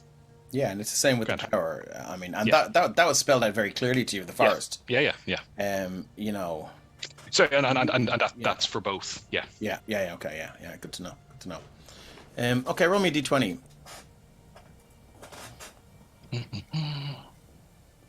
Will the side quest come to me? No, it won't. Okay. I mean, there's more than one. There could be more than one wyvern in the area. That makes 2 side quests. Okay. Yeah. Cool. So yeah, all quiet in the on the way to the northern peaks, or on the way back from the northern peaks. You can see Rixium stirring, as if, you know, he's about to sort of as light creeps over the jagged peaks of the mountains, and you get that first chill that you get in the morning when you're starting to wake up. This is you can see Rixium kind of like pulling the robes tighter, as he's just on the cusp of sleep and wakefulness. But yeah, everyone gets their long rest. Yay! I'm slightly less exhausted. How many points of exhaustion do you have now? One more. 1 point of exhaustion. Nice. I'm almost Down there. from fucking 4, man. That is not bad. Yeah. That was a shitty roll. Yeah, man. Sure. Look, it is what narrative gods, I think, or dice gods. I mean, I don't think that would have been what it was without it, that situation. So I think it changed the narrative for me, anyways. So I'm cool with it. Now I only have disadvantage. Yeah, I can walk fast. That's a good roll, Lamud. So yeah, all good. Okay, cool. So I think this would be a good place to take our break, as everyone gets their long rest. They wake up. The grey cloud cover has almost all but cleared. The river is flowing as strongly as it always was, but you do see, you know, clear skies dotted by the odd kind of grey cloud and kind of white fluffy cloud just rushing by. In the strong wind above the hills. So next up, Templetown, and let's find out what's happened to Braytac. So Dun, dun, dun. before we set off, Yeah. Lamud is going to go up to Mazelos. Are you and gonna ask him to do the cast- sending? Ask him to cast sending. Okay. What do you wish me to say to him?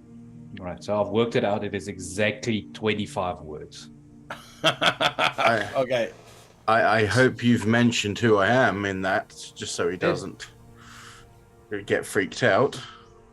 There's enough in it for him to understand, and I'm hoping with the first sentence he will at least know that you're a friend. Okay. Then yes, I'm happy to do so. All right. So what Lamud is going to tell you to say is Braytac, does your mentor still grow strong?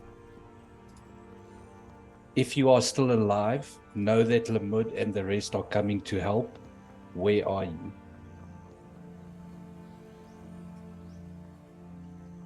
That's what gets said to him now. And we'll find out the response to that after the break. Awesome. Find out next time on the next episode. And look, at least you don't have to wait 2 weeks for it. Guys, thanks for sticking with us. We'll be back in a real short few minutes, probably just 5 to 7 minutes. So stick with us, and we'll find out what happens. Awesome.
And you're very welcome back to episode 35 of the Sopherone Saga. When we last left you, Mizelu cast a sending spell to your old friend Braytak. Well, your new friend Braytak.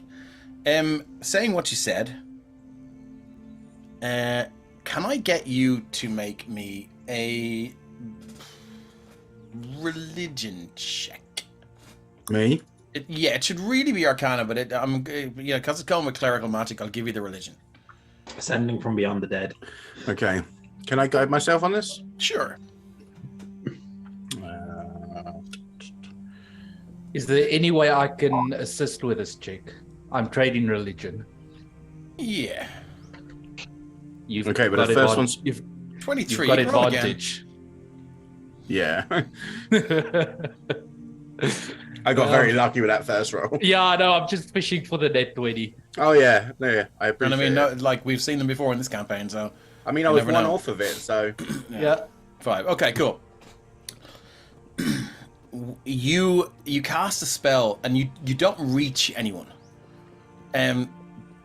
but you get the sense that something is blocking your communication more so than that's anything to do with the recipient. So do with that information what you will, but yeah. So I'll speak the words and have it ascend as if I would normally, and then get that back, and I'm like, Lemud, it didn't connect, but I'd say before you maybe start to worry, it didn't feel like, it felt like something was making sure I couldn't. So that would lead me to believe that he's still alive, because why would you block something that wasn't there no more? You wouldn't. Dave, was the church guarded against magic? I can't remember. Roll me a history check. I'm trying to remember. I can't off the top of my head. History. Jeez, I'm great at history. 10. You do recall that there were some sort of there were magical protections being installed when you guys snuck in there. That's it, by Valder's men, yes. Yeah. So I mean, who knows? They may be active, they may not be. But I mean, Mizelu definitely feels there is something blocking him from making contact with Braytak. Now, Braytak may not even be under the church. So if he's not, then that the answer to that question is slightly more disturbing. So, yeah. And I meant to say this at the start of the stream, and I meant to say this when we came back off the break, but I forgot. Depending on which way we go here, I want to give a trigger warning to folks that are watching the stream that there could be a very serious horror element to the second half of this stream. Well, How far? Depending on how far we get, in the story. Okay. How far away from this town? Probably Another few hours now, and you'll be there. What's that in distance, though? Could you tell me? I mean, I don't really know what is it? 4 miles per hour is the average foot speed. So that would be 4 miles an hour, maybe 12 miles.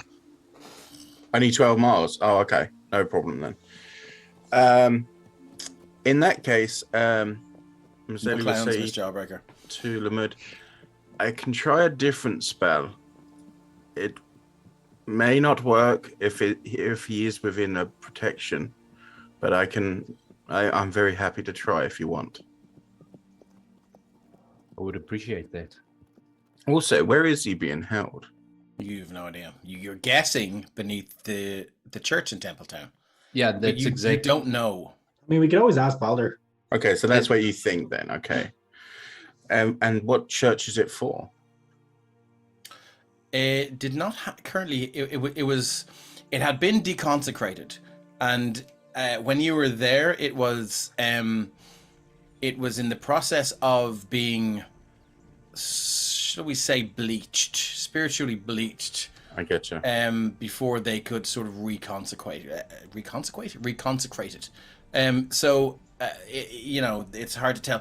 There weren't any, religious trappings lying around, like, you know what I mean, platinum dragon flags, or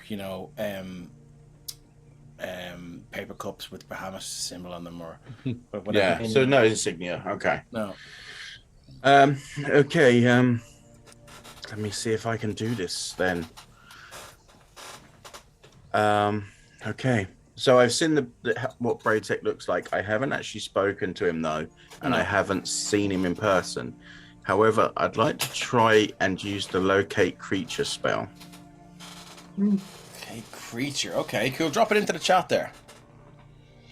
Describe or name a creature that is familiar to you. You sense the direction to the creature's location. As long as that creature within 1,000 feet of the creature is moving, you know the direction of its movement. The spell can locate a specific creature known to you or the nearest creature of a specific kind, such as a human or a unicorn, so long as you have seen such a creature up close, within 30 feet at least once. If the creature you described or named is in a different form, such as being under the effects of polymorph spell, the spell doesn't locate the creature. This spell can't locate a creature if running water at least 10 feet wide.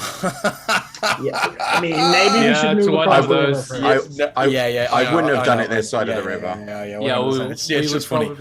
We would probably have to get close to town before you cast that spell.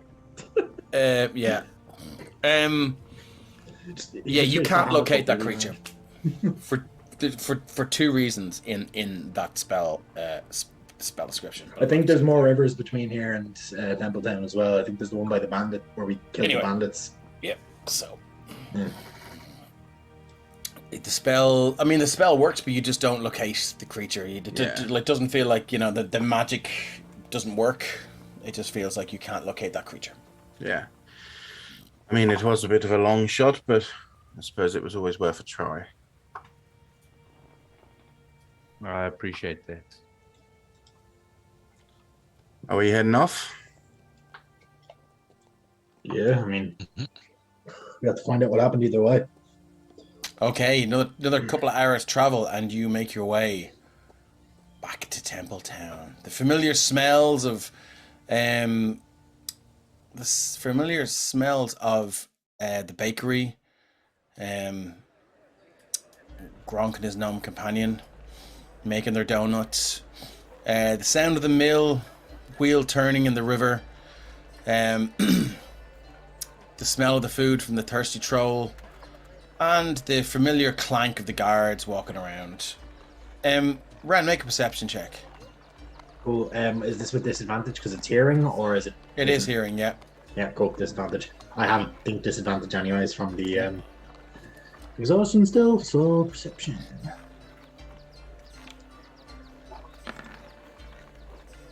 Yeah, you don't hear anything.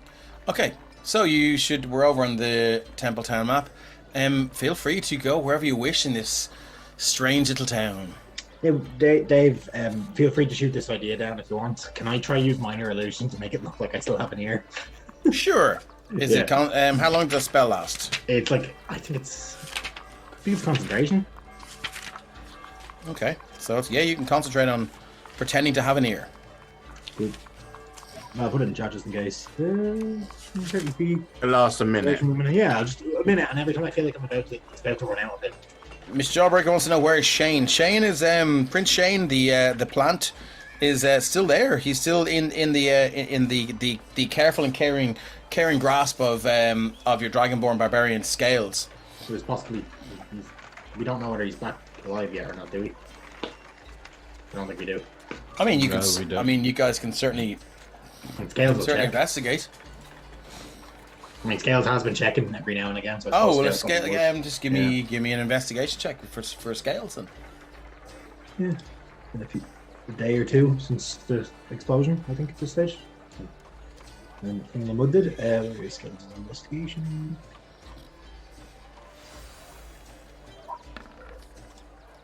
14. 14. A scale just holds the plant pot that used to hold the polymorphed small child who had the form of a plant. She kind of angles it towards angles it towards the sun. He can see one small green shoot beginning to make its way through the soil. The scales just look. I'm not going to speak as scales, but I'd say they look very, very happy. Very much so.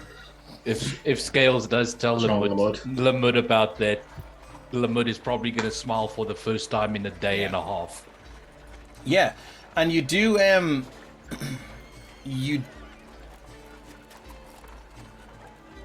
Okay, sorry, I was looking at chat there. I saw it's a map typed the word gravitas, and I thought it was something else. But it doesn't matter. I thought you typed genitals. I was like, what are we talking about? But it's a plant. Yeah. So technically have. Lamud, you do feel like you had a lot to do with this. I would hope so. I spent 3 third-level spells on that plant. Pretty much. So you do feel like a good sense of accomplishment. As you guys arrive in, 3 guards, sort of, they seem to be sort of just wandering around and just shooting the shit. I mean, it's quite quiet here now at the moment in Templetown. As you've defeated the Carved Witch, you've gone a long way to making the town a hell of a lot more safer. But they do notice you coming in, and they're like, "Who's leading the way?" Not me.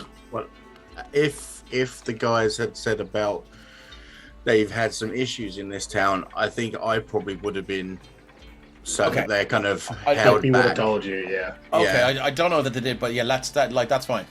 Miss Schauberger says, a bless for Lamud, for shame. My God, I think it's the first time he's ever given a player a bless. Well, I think that is, yeah. Only because you have 3. Yeah. Cool. She must be sick. There's something wrong. Linda, did you hit your head? Are you okay? So, Mizelu, as you walk into the town, you see these 3 guards, and they're very obvious standard issue guard uniform. They're all holding these large halberds. They look like they haven't seen much use at all. They kind of walk up and they're like, "Hold on there now. I recognise them, but I don't recognise you. Now, I will let you know that last time they left here, it was after a lot of trouble. So, are you bounty hunters? You brought them back to face justice? Are they under arrest? Have they caused an issue? Or is it just your surmisation that them leaving as trouble happened was that it was their fault? Well, they broke into, from what I hear, they broke into the church. And there's a lot of trouble down there, and an agent of the Crown came out and he said it was all their fault. Now, I ain't seen him again quite some time. How can you break into an open house of worship? Well, it was under the protection of the agent of the Crown. They were doing some work in there, innit? Yes, I believe there may have been a bit of misunderstanding. He's currently doing the work for me and, well, for my order at least. So these guys here were sent to help, and he must have got confused because the messenger obviously didn't deliver the note in time to say that they'd be along to help him. Make a deception check and give yourself guidance if you wish. I absolutely will. Have an 11 and a 2, 13. Okay. I don't. This seems quite important. I'm going to use my inspiration to reroll Okay, cool. that. Because I got inspiration from Busy earlier. Please be good. Please be good. Please be good. Fuck! You don't That's have it. to take It's a 13 anyway. It's the highest. Okay, 13. I'm going to give him an insight check. He's not great at these, so he's -2 on this. That's a 2. He looks confused. I mean, there were a lot of moving parts in that explanation that you gave him, and you can see after the second one, he was just like trying to remember what did he say about the first one. So he's like, and then as his brow furrows, and he starts to look into the sky to do some sort of computational mathematics or gymnastics even. He looks to his friends or to his colleagues, and they both sort of have these wry smiles on their faces, and then he's like, yeah, of course. Yeah, no problem. In you go. I'll pass the word around that you're actually working for that fella, and you're supposed to be here. Now, I will say it's kind of strange that you're here because he had this place locked up, and the men he was with, they all fucked off. So no sign of him though. I mean, he probably locked it up for fear of other vandals and burglars, but that was Like you. Were you? No. You're not. No.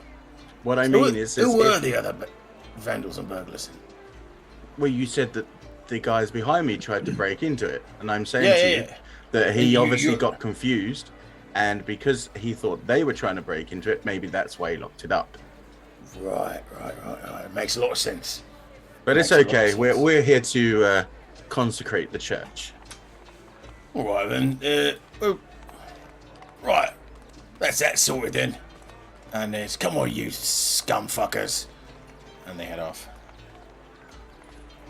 back to the town hall. They all kind of perch themselves on the hitching posts, and one of them starts to roll up a cigarette. Where do you want to go? Should we head to the church? I assume we heard Alexi's explanation. Yeah, so we're gonna go. So if anyone asks, Valder forgot to leave a key out for us. Got it. Yes, he didn't know you was coming. Yeah, you definitely not. Well, he didn't. It's not a lie. Exactly. Sometimes the best lies are the truth. Ren is he instinctually starts to make a beeline to the thirsty troll, and he's like, "No, wait, no." I was gonna say, Okay, I'd have kind of tapped you on the shoulder and be like, I don't actually know where the church is, so you better show me first. Yeah, it's Ren will point to the church in the fucking center of town. Okay. So the church is over on the east side of the town, past the apothecary, and just through that little laneway there at the shift. Oh, I can see it on the map, but it was more cool. No worries, So, my character's never been there. Lamud will walk up next to Mazelis and say, I'll go show you where the church is. Before we do that, Jaden is going to slide up next to Mazelis and say, "You like helping people, right?" I try. I don't always succeed, but I definitely try. Come with me. Okay. And gonna lead him towards the blacksmith. So Shane, just to stop you there, that was exactly where Lamud wanted to. Was it? Did you not know it's the scroll of relief first, or did that not work that time? What? Lamud has another one. Okay. Yeah, you probably remember this. Remember the child Ren accidentally blew up? Yeah. Yeah, they want you to probably fix her, right? Oh, okay. Yeah. Well, anyway, we can play it off as, Yeah. Jaden and Lamud kind of ushering Mazelis in the direction of the blacksmith. I hope we're doing this as the Scarecrow, the Lion, and the Iron Man, and we're kind of don't mention Scarecrows and the blacksmith. Do not mention Scarecrows. Yeah, and the just don't blacksmith. mention Scarecrows. No. I just imagine all three of us just jauntily skipping down the road together. If you guys are gonna do that, I probably shouldn't show my face here, so I'm gonna go get a pint, and I will see you at the church. So Make Make it to the church on time. as we walk, Lamud will, take the scroll of remove curse out of his backpack, and he will hand it to Mazelis, basically tell him that there's this little girl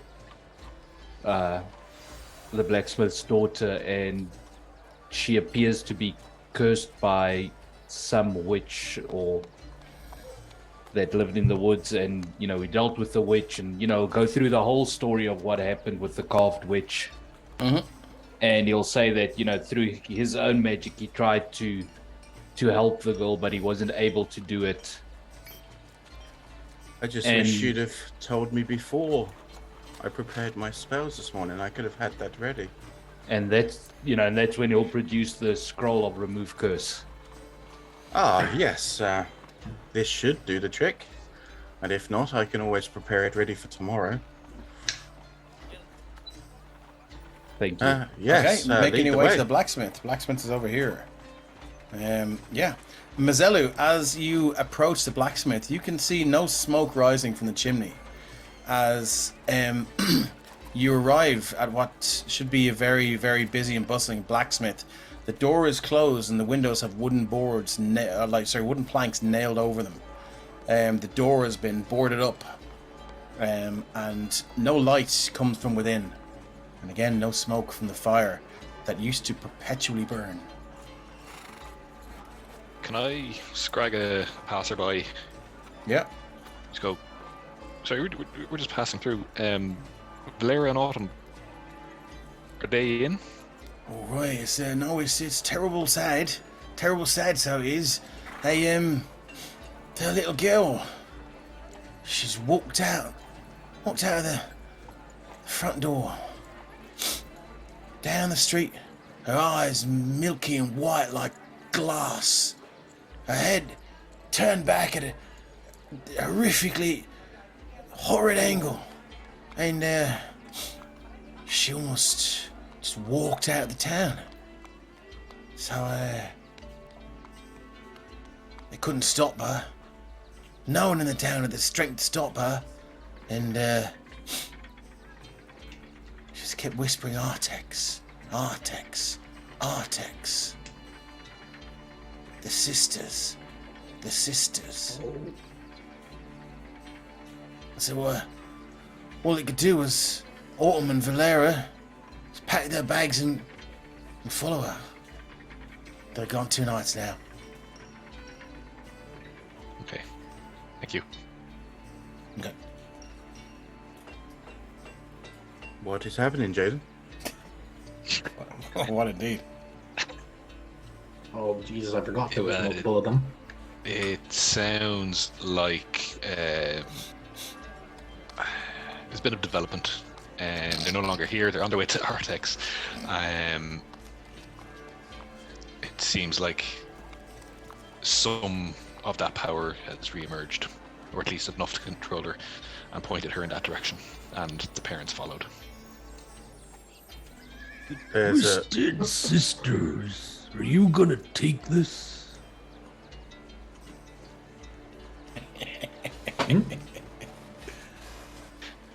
I got it. I didn't hear what he said. I only heard Twisted Sisters. Oh, right. I didn't hear Twisted. Okay. So, nothing can be done right now, but if we move in that direction, something to keep an eye out for. It would Well, seem Artex is the next destination then, after this. At least if they do make it to Artex and we do as well, and we find them, if I'm not able to rid her of this, I'm sure my order can. We'll give her the help she needs. All right. All right.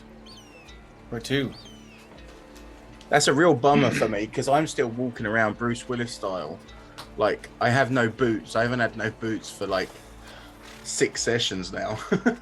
There is a hunter's lodge. You could probably go there and get yourself a pair of boots. Yeah, And I might have backpacks. to in a minute. So we're going to the church, are we? Yeah, so we'll just do Yeah. a pass by just to have a quick look at it.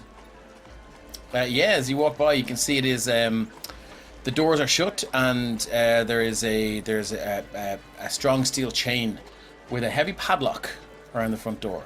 Front doors. Any guards posted? Nope. After a few minutes, Ren is gonna just wander over with like just a cigarette in mouth, or like the equivalent of like I assume a roll up in this stage, and a beer just he's taken from the lane. It would have been 4. It would have been 4 silver. Then I'd said 3. It would have been 4 if you want to keep cup. Yeah, exactly. It's Arthur. He said that. He said to Arthur to bring it back, and Okay. he's going to be like, "Hey guys." Okay. So yeah, I mean, if the entire party's together, I mean, You head into the church. do we head into the church then, or do All we? right. I mean, you can go and get some boots if you want, or you can go straight to the church, whatever you want. Oh, we're going to the church. This There might be good seems in the more church. important. I'll have to throw a heap of fucking caltrops on the ground for you, so. do they do a D8 now because he's not wearing boots? Yeah. Oh, no. Exactly. Yeah. Okay, yeah. You're throwing a D4 So- on the ground. Yeah.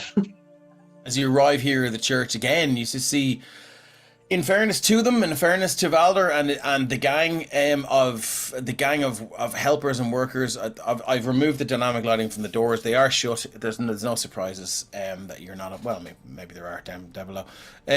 But yeah, you can see the grounds like they were meticulously tended, and you know the trees were cut back and the weeds were whacked and all the rest of it. So the place is looking good. Like they did seem to be doing some work here. When it comes to as I said before, bleaching this place to sort of reimpose whatever religious stamp they were considering putting onto it. You don't see any religious trappings outside. However, as you make your way up to As we're walking up, I'm also going to say to my brother, do you get any sense from this place, good or bad?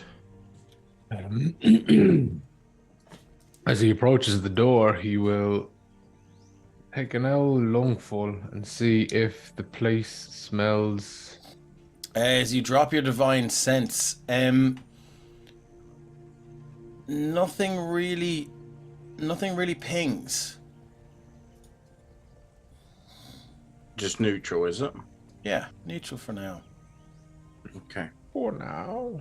For Um, now. Ren is going to neck the beer he has and set it down, and he's going to go to the others and be, oh, whoa. Last time I was in here, I got blown the fuck up. Give me a second. And then one spell slot, and he's going to cast Tech Magic.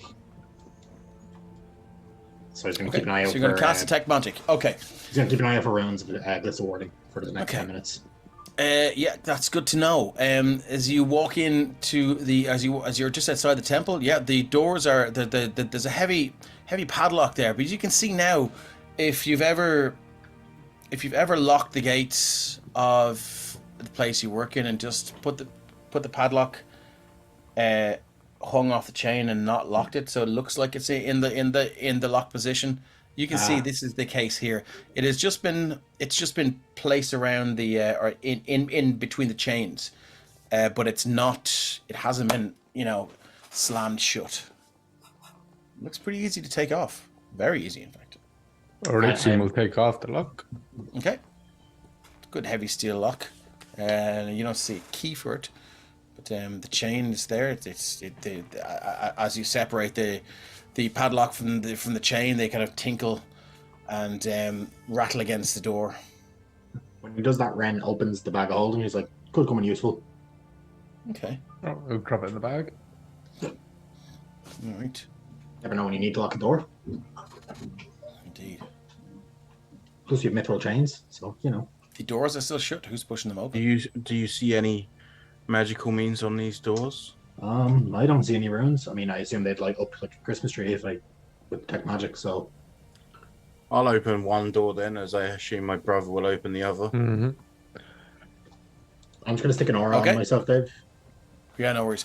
As you open the doors, they open with not the previous heavy groaning, protesting creak that happened before, but they swing open easily on newly oiled hinges. As you look through, you can see the sunlight streaking through these stained glass windows. For a second, your mind is cast immediately back to the stained glass golems you fought when you entered the temple high in the mountains that you've just come back from. And you sort of give them a second glance, and maybe your eyes fix on these windows for maybe slightly longer than you would normally do, but they don't seem to move or burst out or start any kind of attack. There is a faint lingering scent of incense in the air. The air feels warm. You can almost smell that scent when someone's just blown a candle out. And now that I've got into the church, I'm going to try sending again, and I'm going to try doing the same message. Okay. Roll me a religion check. I'm going to guide myself for this if I can. Yep, of course. 22. 22. Again. And a 1, so 23. There is something below that is blocking. I feel the sense of it below me. Okay. Okay, so I'm going to kind of, do the gesture. I'm staying quiet for the moment, and I'm keeping an eye out, but I'm going to do the gesture for Lamud to come over to me. And if he does, I'm just going to whisper to him. Well, kind of not even whisper, but just kind of with my hand, just kind of point down. Like, And understanding what he means by that, just gesture over my, well, it would be Lamud's left shoulder towards the door there at the back of the church. Remembering that it leads down to underneath the church. Okay, yep, no worries. So over here, yeah. I said it to Stephen in chat there with a whisper, but Ren would, like, if seeing people walk towards the altar, be like, whoa, whoa, whoa. There's a glyph of warden there last time. Watch out. And he's going to move up himself a bit to kind of see if he sees anything, if they reset their traps. No, there doesn't seem to be any glyph of warding there. Okay, seems clear this time. The light spills through the stained glass window, bathing the that stone throne in a colourful splash of reds, greens, blues, purples. Now that we're here, I suppose Ren's going to step up there. This book, is that actually there on the table? Nope. Nope, okay. Double checking. you said there was no religious paraphernalia outside. Is there any in here? So what I was just going to ask Ren, what's your passive perception, or passive investigation? Whichever. Actually, passive investigation would be pretty good because he is actually looking for things. So that's what 10 plus proficiency plus 8. 8 plus proficiency plus modifier, isn't it? Or intelligence, isn't it? 8 plus the 8 plus your modifier plus your proficiency if you're proficient. Yeah, it would I be. think. So 8 plus 4 plus 3, so that is 15. 15 is enough. You see something poking out beneath that teal piece of fabric there. Which one? Can you ping it? Where the book is. Yeah. Oh, right, I Turquoise didn't see piece it. of fabric. So as you went to look for the book, you see a dark piece of metal. Yeah, carefully. He's gonna very carefully because he's wary of this place. So it looks like the edge of a dark metal disc seems to be pointing out there.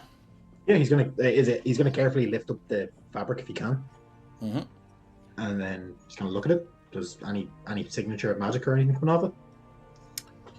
There is not, but there is an aura of cold. And you can see, as you look at it, you can see it is a black.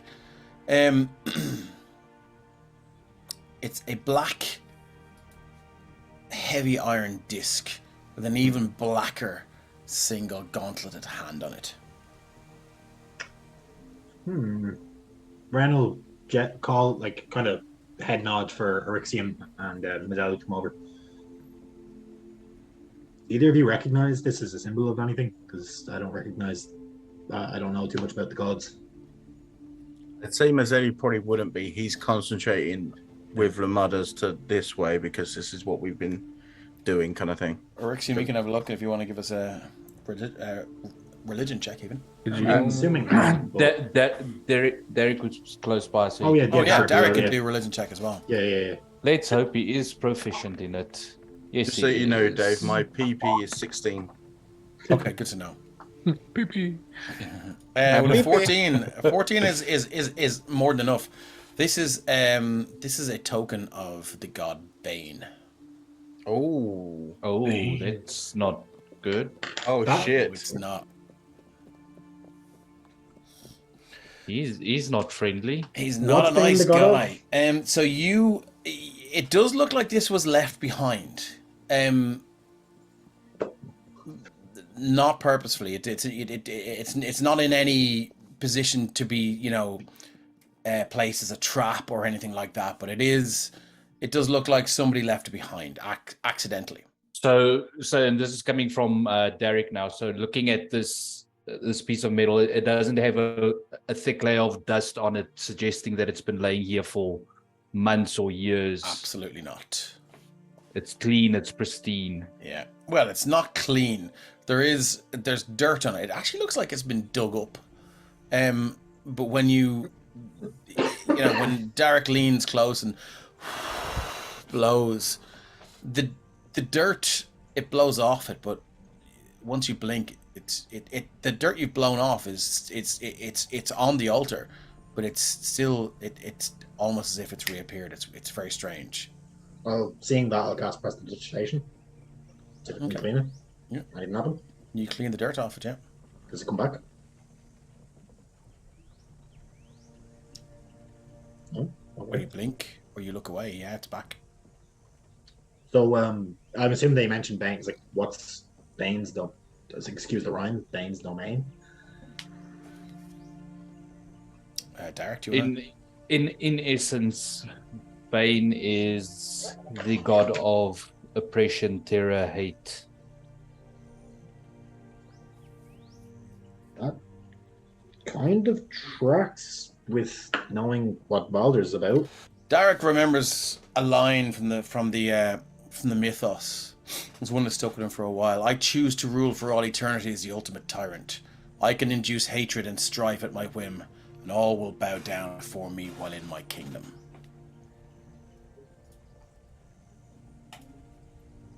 Yeah, I mean, Derek will recite that just Okay. to give more emphasis as to this is probably not something we want to touch, Raiden. Yep, Brian will go. The fabric is back over it. Chat's going mad with the hype and the TPKs. Not while I'm alive. So Miss Jarberger says, sounds like me with PMS. if Valda is a cleric, I think it's possibly safe to assume this is who he follows. They look towards Eryxium and Tarek, kind of back and forward. What do you guys think? It's possible. Oh yeah. This guy gets more and more evil, but Jesus, I know they're heading back towards the others. They'll fill them in on what they saw. I will add, there's no religions and worship of gods like this. They're not banned in Sopherone. They are frowned upon by the general public. If you're walking around in the vestments of Bane or Cyric or any other kind of evil god or goddess, people will give you a wide berth, but as long as you're not caught sacrificing comely maidens or Bane's goats giving a real or- Molag Bal vibe. from that. So there is that, people can get away with, now churches to the likes of Bane, Cyric, and all these evil gods. They're not common, and you've never seen one. And they would be given a wide berth in towns, but that's just a little bit of background there. And like the only god I'd say Ren would probably be super familiar with is probably know some details of the Raven Queen, considering where he's from, the Danish Yeah. town. That's Busy Bee says, fireball that place, cleanses everything. I promise. I agree with you, man. Hey, Darren, sacred flame that, please. I would be fucking burning this place to the ground right now. Sacred. Okay, yeah, I got that. So, you guys opening this door? Anyways, right? I want to investigate the door first. Okay, roll investigation then, just to see if there's any traps. You haven't stood on any glyphs of warning anyway, you'll be happy to know. All right. I'm also going to guide myself. Okay. So 12 plus 15. 15. The door seems clear. I would open it quietly, like I'm deliberately going as slow as possible to open it. It still creaks a little bit, but not loud. So you walk in again, you can see this writing bureau here. Getting the right layer. This, this writing bureau. Loads of little dinky drawers and secret compartments that you guys raided. Last time you were here, a shelf full of musty old books and bottles. Another shelf of books here. You can see the outline of whatever this is here. You remember if you walk outside, it is the entrance to the toilet outside. So that's the inverse of bathroom. And as I always say, Kate from It's a Map always places a toilet, usually in most maps, given that she's living with Crohn's disease. So big up the representation for the cronies. Yeah. I guess seeing the stairs, then I'm just gonna give Lamud a look to see like this way kind of thing, and if he gives me the nod back, I'll start heading my way down slowly. Yep. Making Before your he way does down. that, can I lean over the railings? Hold on, two people spoke at the same time there. Sorry. Let's go again.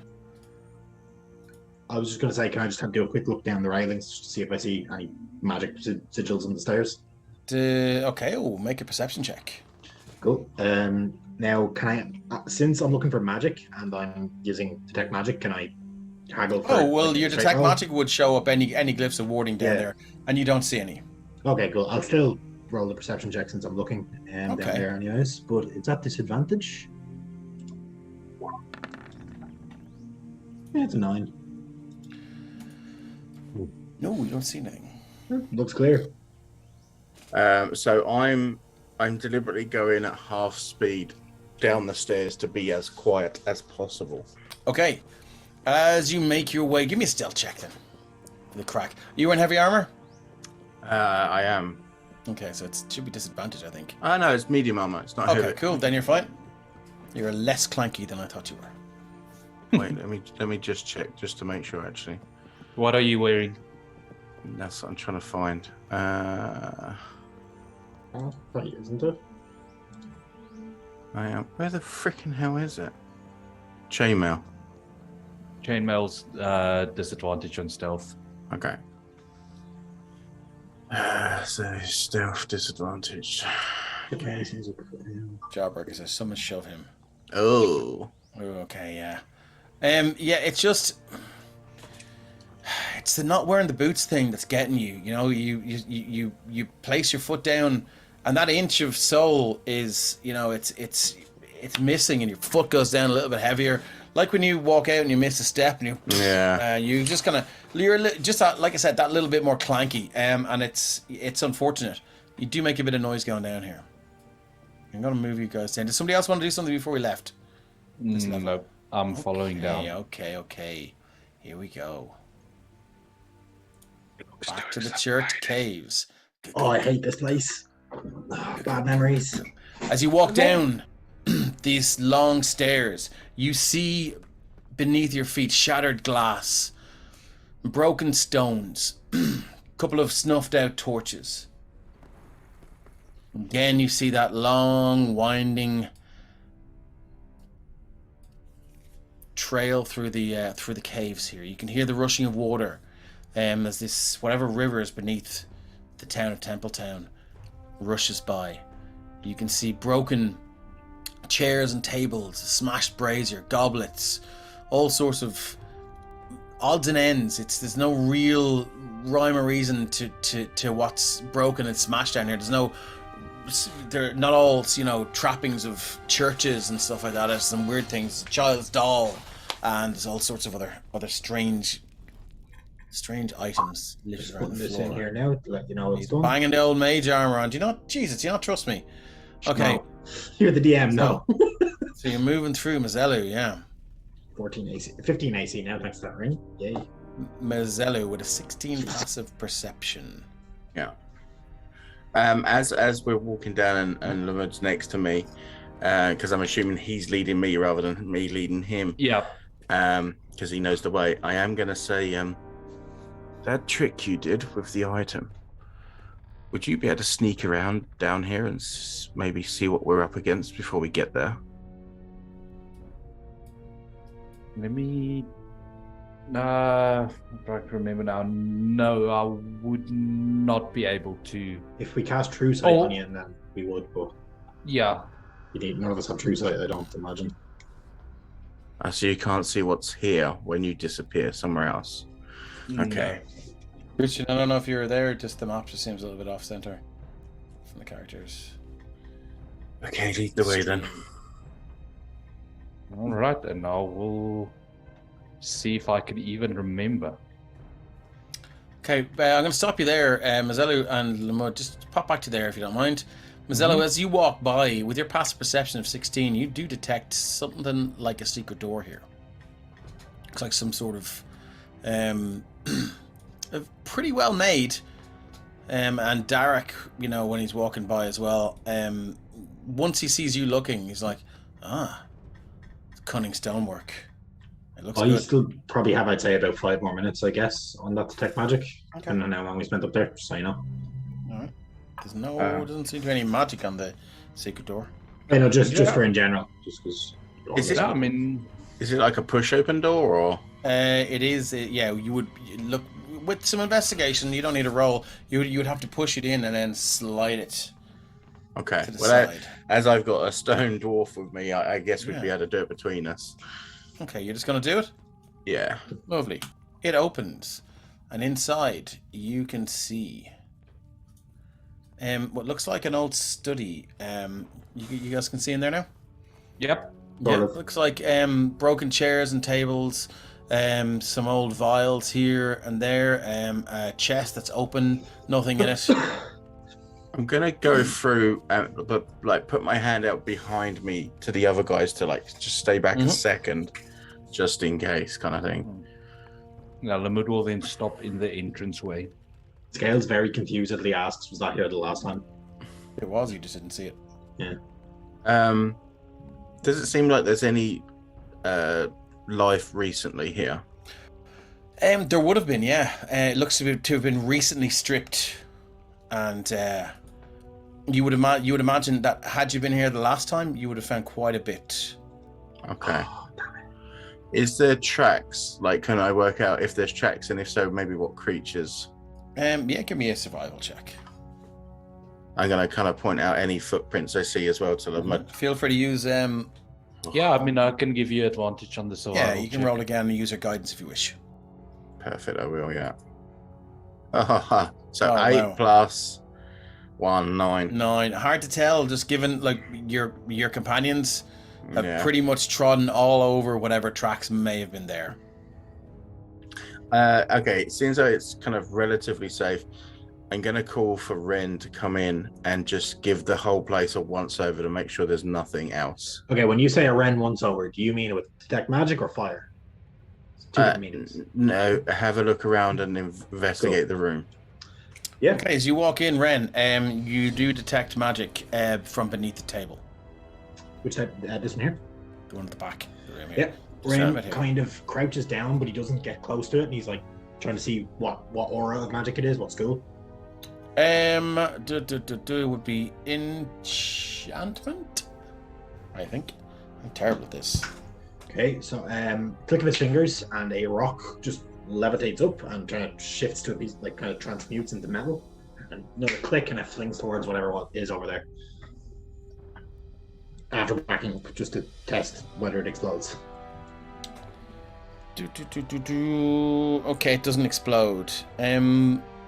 But I will say there's a necromantic aura off it, not not enchantment. Yeah, so he's gonna get Erixium. Yeah. And he's gonna kind of say, "Will you do a thing? Those things you do in here?" I'm asking for a divine sense. Use that Eldritch Blast. Nah, you do that thing where you sense, sometimes sense things. Yeah. Necromancy. Dropping a divine sense, yeah, as you open your senses and your awareness to any sort of celestial fiend or undead within 60 feet, nothing pings. It's not undead. Yeah, Ren is gonna kind of. This is a cracked in half table, so it's gonna kind of move the wood and see what's down there. A vial with a black liquid in it. Stoppered. He's gonna pick that up and gonna be like, "Okay, that's necromantic, and I don't think we should drink this." And he's gonna. As you look at it, you see an eyeball clunk up against the edge of the glass. Small, maybe about the size of your thumbnail. Dunk. What color is the eye? Black. Okay. Yeah, I really don't think we should drink this. What do you think? I'm gonna hold it up to Erixium. I've drank worse. And Ren is gonna open the bag of holding and he'll identify in. that. Yeah, well, Okay. everybody said it. He'll identify that. Mr. Stolberger says, lick it. Okay, No. it's dropped in there. Yeah, anything else you'd like to do? I assume none of these books are actually still here. No. No, yeah, then no, he's out. Okay. You'll Making identify your that way- later. Making your way through the creepy tunnels beneath the deconsecrated church. This wasn't the Maybe you cave missed with it, the wasn't it? fucked up water, was it? Where there was Nope, shrieking it was and- sure okay, wasn't. that's No, that was going on beneath for- the mine, my friend. Yeah. It's been about a year. That's still a thing. Yeah. That stuff is still a thing. Okay, Ren, you see there's a rickety old bridge on the way over. There's a less rickety bridge here. As you, Yeah, you this was approach the better bridge. Yeah, This as is you better. approach this river again, it's rushing from top of the map to the bottom, basically in that direction. And you do see some fish beneath the waves, and the odd one or two. And Ren, at the bottom, maybe 20, 30 feet down, you do see the glint of metal. Is it like magical glint or just a glint? No, just a glint of, whatever light source you guys have, one of scales and many torches, glinting off what looks like maybe a couple of coins down there. Nothing. About 30 feet down. No, about maybe 30, 40 feet down. Not a vast fortune. Maybe 4 or 5 coins. Yeah, Ren's not going down there for Okay. that. He's broke. He's not broke anymore. He was broke, but he doesn't have that much Okay. expiration for money. Moving across the bridge then. Can he'll we let somebody else test go it first? Yeah. Lamud's straight across that bridge, and Lamud has basically tested it for you, and it stays intact. Now he's not wearing crazy heavy armor like Mazzello is, but I mean, you can certainly give it a go. I was gonna say, what's his size difference to me though? I'm like 6'2". Only Sean can answer that. Lamud, I can double check for you quick. Give me a sec. Because he isn't very heavy set, but he is quite tall. He's about 6 foot, 196 pounds. He's weighs. Apart from my armor, about the same then. So yeah, I'd head across. I weigh the same amount as Lamud. Interesting. Derek will cross as well. All right, as you walk up, you remember there was a spiral staircase that went down. Mm-hmm. And your old friend, what was his name? Fanar, yeah. Obviously scouted this place out before you back in the day. And you do see a couple of scales, old torches here, obviously not lit. I will grab you all up, and I'm going to move you over. Scales is like super pro. I don't move him. Lovely. I'm gonna stop moving him. Oh, sorry, I was just trying to. That's all right. Scales would have gathered up his old torches, by the way. Yeah, that's fine, and you can relight Scales them. thing to do. As you relight pop all of them? out here, and boop. Okay, you see the river again. Now you've traveled down, so it's maybe about 60, 70, 80 feet down this spiral stone staircase. And as you approach and you land on this level, there is yet another river flowing beneath the river that was previously flowing. It's no surprise to you, but I mean it's notable, and it was the last time you were here. So make of that what you will. The stacked rivers. Now, I will add that when we were here last, we fought some particularly horrific creatures. Oh no! There is no sign of them here. Yeah, we got attacked by the less angry wraiths. more ghosty ones. Yeah, and that centipede thing. Oh yeah, I forgot about that thing. So yeah. It was nasty. Do what you want with that information. Mazelu, as you look over the bridge, you can see now it's a light and loose earth that forms the floor of this chamber. You just need to move us, Dave. Oh, sorry, Or where if are you scroll up, we're there. Sorry, if I shift ping you, you should be there. Oh, Can you see yourselves? Yeah. Oh, there we are. Yeah, sorry. Mazzello, as you look across this bridge here, you can see the floor is made up of this light, loose layer of soil. And the difference between that side of the river and this side of the river is that this side of the river is more kind of flagstones, but with that layer of soil over it. The other side is just soil, but it looks to have been very recently raked. Almost as if someone was doing some meditation or something and just making the place look as neat as possible. I'm going to suggest to whoever it is that's possible to do it in our group to check for maybe traps within the ground itself, and just to be careful. I mean, I can try. I'm still pretty tired after the last few days, though, so if anyone else wants to take a crack at it, go for it, but I can try. Brother, you're pretty good at finding things that don't want to be found. Maybe you could have a look. Of course. Orixium will step across this bridge and Okay. investigate the soil. Okay, roll investigation check. I'd have slapped him on the shoulder as well before he went over. You can add a d4 to Big that. save. I tried to say it before he rolled, but I'm It's not very alright. Look, quick. I play cleric as well, so I know what it's like. That's a 10. So you run your hand across this very expertly raked soil. Doesn't seem to be anything weird or disturbing or concerning about it. So, and you kind of push your hand through it, and it meets a kind of a harder packed layer of earth, maybe a couple of inches beneath, but it doesn't seem to be quicksand or a portal to the hells or the abyss or whatever. I'm going to turn to Lamud and say, didn't you say your friend was friends with the plants? Could he have done that? He's dug does- holes before. He doesn't seem like the type. Bricks, you're moving on now. I love it. Dave, He did. I swear if there's one of those little bugs in here, I'm going to scream it. I mean, didn't Braytek dig up a bunch of holes with magic back when he fought the giants? Maybe he's been trying to do that here. Yes, but his style is more Stars, more unrefined than this. I suppose. That's when we Orixium will find out put his he's hand actually- up to stop everyone. He's at the thing. There's something ahead. Is it a big fuck off mirror? That was here last time. Yeah. That was smashed. Oh, I wasn't I sure. believe, if wasn't it? Yeah, it's still on the map. So Orixium, yeah, well, I mean, it's part of the map. It's not a token I can remove. Orixium, as you look through, the cave walls seem to press in on you. This 5 foot channel between the large stone pillar and outcropping, and you're keenly aware of the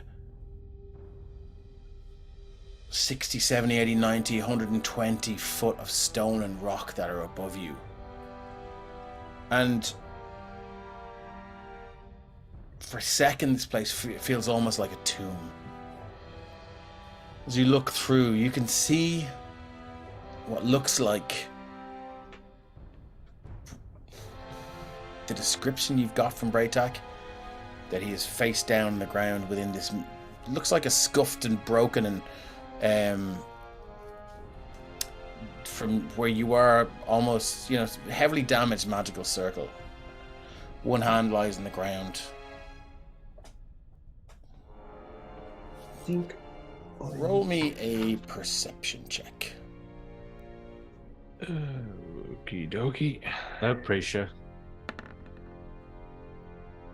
Oh, 19. 19. You don't need to get any closer to see that there are manacles on chains hanging from the roof. And there are similarly, they're very long chains that are hanging from the roof. And from attached to the floor are very, very short chained manacles, presumably for the ankles.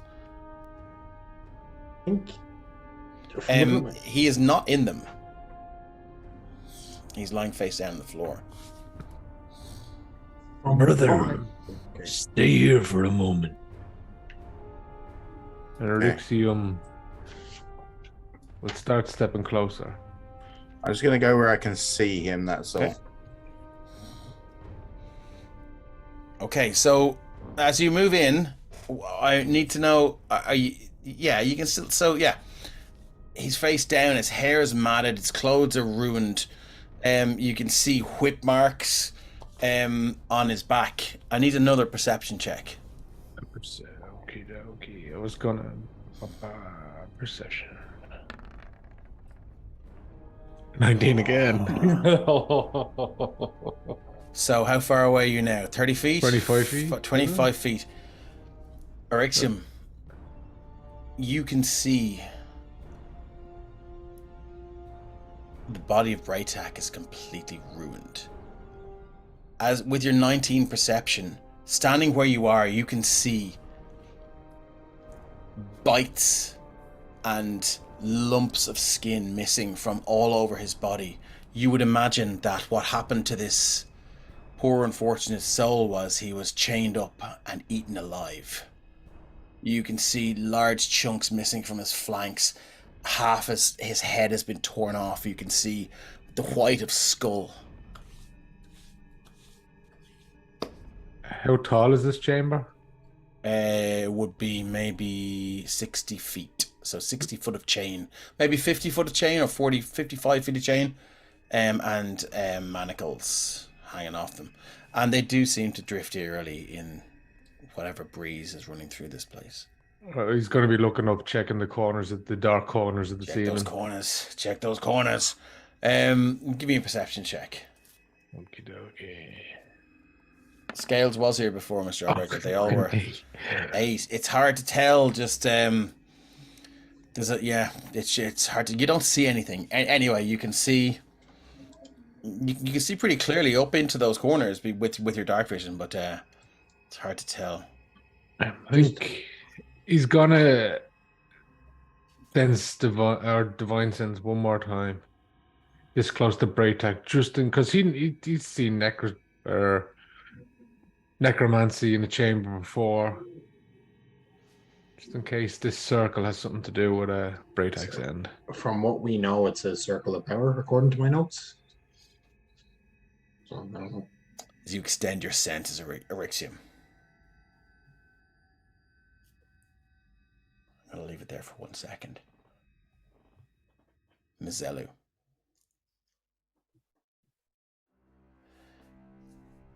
You've concentrated on spells to pierce whatever barrier lies above you now and below you.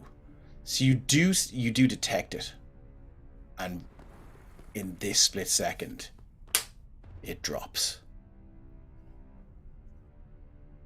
Lamud, in your mind, you hear.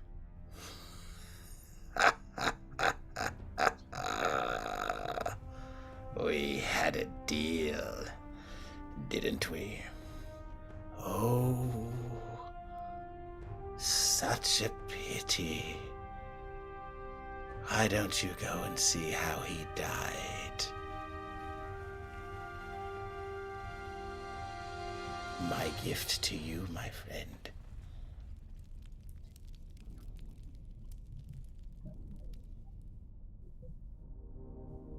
Hearing the Sorry, yeah, go on. yeah, no, I was gonna say, but Yeah, hearing that, Lamud would have pushed past Mazelis. You can reply to that message.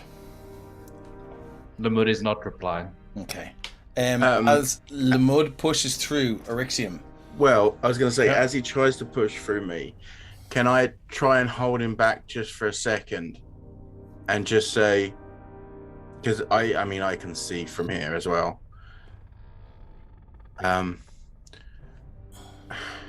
At least allow me to make him presentable before you see him. Please. Ryan, I've said this to you so many times, you can certainly try. Well, I'm not forcing you to. I'm asking you. No, So Lamud is not caring at this point. as this is happening, Orixium, your nostrils fill with a noxious odor, and this thing stands up and just bolts towards you with a speed you have not seen before. And it is right up in your grill. We are going to roll initiative. Holy fuck, that was some scream. Jeez. Jesus, you scared the fuck out of me. I was not expecting that. As I drag in, but it's really there. What the Oh, wow, that Shift Z that, please. Yeah, Dave, should see, please. Thank you for the tokens that I bought from Grimprets. Oh, that Oh, is that is awesome. sick. Yeah. My AC is far too low for this. Now, what I'm going to say is... Oh, shit, I hope I clear the turn order. Please tell me I clear the turn order. Yeah, Kate's just like, As- she's just had the shit scared out of her twice. As we saw that happen, was it illusionary of what he looked like drop? No, he was face down. So, when he... Oh, why is that there? Oh, yeah, that's my GM layer, because I had him below. Delete him there. No, he was face down, and when he stood up, you could just see all, like, the front side of him now is just a rotting collection of leaves and skin sloughing off his How sloughing How off the his hell? dwarven body. Now, I rolled 2 natural ones for initiative. Oh, you're trying to interrupt Scout. so Sorry, one second. we're 3 hours in, so I need you guys to tell me, do you want to do this or do you want to wait until the next session? I'm happy to. Well, we I'm don't know good. how much extra there is than this. If it's just this, I'd say probably carry on, but it's up to our South African brothers here that Yeah. are late. I'm good to go for a bit more if Christian's good to sit through it as well. Dumpster Fire Jack says, I didn't even flinch at the screen. +7 for my initiative roll. Nice, buddy. Nice. It's a map says, so I scared out of me twice. Do Hope I I get scared advantage you. because I didn't jump? If it's just this, we go. Well, there may be support for this thing in the battle, but I mean it's just this fight. Yeah. Yeah, I mean, like, I'm worst good to comes go. worst, we can I'm find a happy. cliffhanger Okay, and fight it. Christian's good to go. Okay, cool. So here we go. Let me just roll initiative for this poor bastard. The epitome of death. Oh shit, that's not great. Break that 12 tormented form. Okay. So makes I'll tell you sense. what we're gonna do. We're gonna do. Do you know what? We'll go with something. We won't go with Cry Havoc. We'll go with Field here. Probably go Pirates today. Oh, nice. And Something new.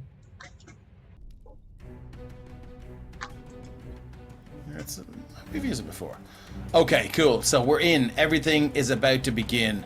Descending. Boom. First up, Orixium. What have we got? This thing now, again, I've shift seated. You can see it's a rotting version of almost a mockery of what this dwarf used to be.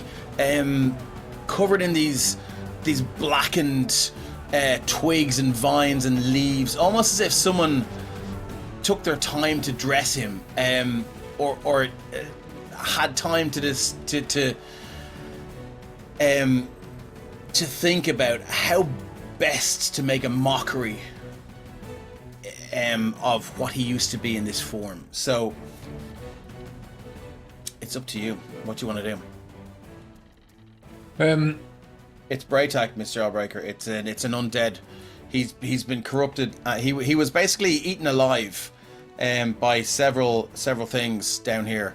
They haven't showed themselves yet. And and he became this. So let's go. Rixium, what have we got? I'd say what happened is right before this thing decides to jump up and do its run, Erixium smells it, and in that split second of getting the noxious odor and the thing going into full sprint, he's just going to cross his arms as he's hit by a lightning bolt, and he will call upon his armor and weaponry. Okay, is that a free action? No, it's full action. Yeah, but I will say that you get that before your turn this round, because you got the heads up from Divine Sense, and given how fucking shit Divine Sense is, we may as well get some you may as well get some benefit from it. So yeah, you improvement for that. Again, the flash. You feel the blessing of your god as you're suitably attired in the raiments of battle.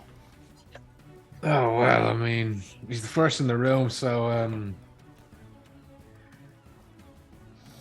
he will look at this being of which he never met before in any state, and he would say, The Lord shall end your suffering.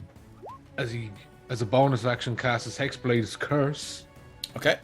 on Cordell Braytak, and then as an action, he will The Lord shall bless me against you. and he will use his Channel Divinity to Sacred Weapon.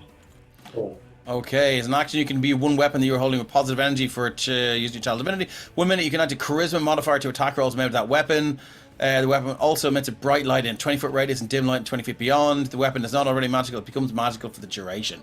Nice. You can end this effect, blah, blah, blah, blah, blah. Cool, good to know. Did you attack him? No. Okay, good to know. Moving on. Jaden, if that's it for you. Yep. What have we got? Here comes the Combine Harvester. He is way at the back. Let me see.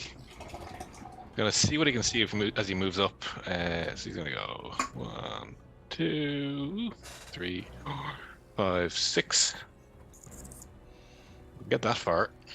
Bit of a queue. You Bit can of a see queue. Mazzello holding Lumbo back. Yeah. Or trying. Yeah, a bit of a block. Let's see.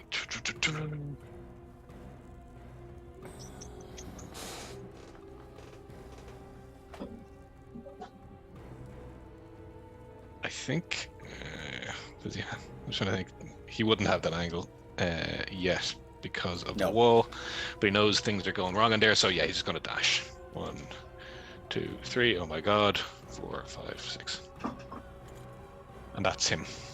Okay, moving on. Scales, what have we got? Yeah, so since Scales, I'm assuming, definitely heard that scream, Scales is going to go and 35, 40, get to there, and then seeing, I'm assuming Scales can recognize that this was Braytak. Yeah, pretty much. Same silly charms on him. He's, got his moons and stars, things that are jangling off him, almost in a mockery of what he once was. You can just see, it's very recognizable as being Braytak. Yeah, then Scales' eyes go from the slightly widened, lizard-like slits to the really narrow, pissed-off, focused ones. And rage. Bonus action, rage. Okay, anything else? And action. Okay, so as Scales rages, you can see what looks like its ghostly scene just kicks into view, and you can see what looks like 5 Dragonborn. They're on the ground doing press-ups, and there seems to be one what looks like some sort of judge with a clipboard and a piece of paper, and they're all working. They look to be sweating profusely, and one of them is like just at the end trying his best, and then all of a sudden they see what's happening. They just hop up from the from this competition that they've been having in whatever world they're in, and draw these ghostly sickles and daggers, and they're ready for the attack. They're straight behind Scales now.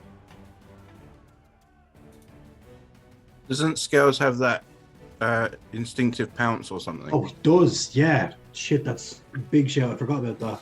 Scales can actually get into melee range then, because of instinctive pounce. And then swing with the, I suppose, longsword, I would assume. All right. Sorry, 1 second. I'm trying to find where things are on the phone sheet. Yep, swing 1. Yeah. That's a 19 to hit. 19 is a hit. Yeah, and that is 5 slashing and 2 rage. Okay, so 7 points of damage, yeah. Yep. And then backhand with the sword. Is this a magical weapon? It is. Okay, good to know. So that one. Oh, give me a roll on the fucking critical fumble table, my man. Don't kill Scales, because Phone Please will don't, murder please you. don't, please don't kill Scales. I'd hate myself forever. We'd hate you too. Yeah. I mean, it's not the dice gods. You can't blame me there for rolling an attack. Let me That's what they would do. see where I put my critical fumble tables. I usually have these open. I'll check if I have it because I have a bunch. No, of it's grand. It's grand. It'll be in here somewhere. There we go. I think this was a normal Was it miss. 47? Yeah, I think this is a normal miss from what I have written down, but yeah. I don't know. You miss 47. you miss an attack and gaze upon the chaos of the battle, causing your confidence to falter. Disadvantage in your next attack roll against any target. Oh, yeah, cool. Okay, that it? Bonus action, yeah, that's it. Everything. So how much else. damage did you do to Tormented did- Great Attack? 7. 7, okay, so I can't do that yet. Cool. He's going to use his legendary action at the end of this. Actually, yeah, he's going to use a legendary action to make a claw attack against Scales. So here we go, 1 claw attack. That's a 14 to hit. I think it does. Give me 1 sec here. Does not. 15 armor class. 15, okay. Screeches these long claws, wicked and filthy looking, broken talons just screech across, and just ineffectual. They screech and scrape across Scales' armor, and that's it for its legendary action. But it's going to use its action now, and it's going to. It has disadvantage against everyone upstairs because the guardians as well, by the way. That's fine. It doesn't need it for this. It's going to move to here, move through you guys, and it looks through and it sees Lamud and it points and just emits this mournful howl, and then this howl turns from mourn and pain and regret and sadness to just sheer anger. It's like, "Rah!" And it erupts, and you see what Lamud, you may have, for whatever reasons, when you went for a wild shape jaunt through the woods with Braytak, you see every wild shape he's ever done just emerge in this grotesque form at the same time. Heads, extra heads, wolf heads, and stingers, and wings, one broken wing, and just these talon claws emerge in this rotting form at the same time. And he spins in this horrific dance of death, as he's going to use his action to do Shape of Death. Don't like the sound of that. As an action, Braytak torments form body erupts in terrifying explosive limbs as arms bearing jagged claws, heads of various rotting beasts grow from his form, and stingers emerge from his torso, whipping in a crazed frenzy in a 10-foot radius. Any creature within the area of effect must make a DC 16 dex save or take 8d10 slashing. Jesus. That's all of you guys. And the smell of rot and decay is strong in your nostrils and it's down your throat as you reach. That's Scales, not Rhyme, but yeah. Okay, so Scales has advantage, but that's 11 That is, yeah. because of danger sense. Erixium, you're going to take all of that. Jade, Erixium you're has gonna take- advantage. Okay, you're not going to take all of that. Okay, so we're going to do 8d10 slashing. Here we go. Alright, so slash or 8d10. That's shit.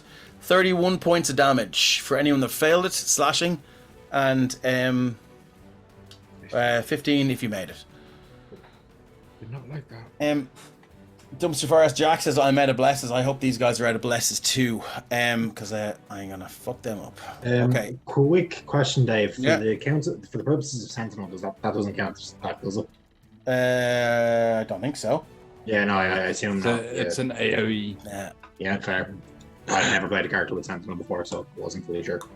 Can I opportunity attack him because he came into my area?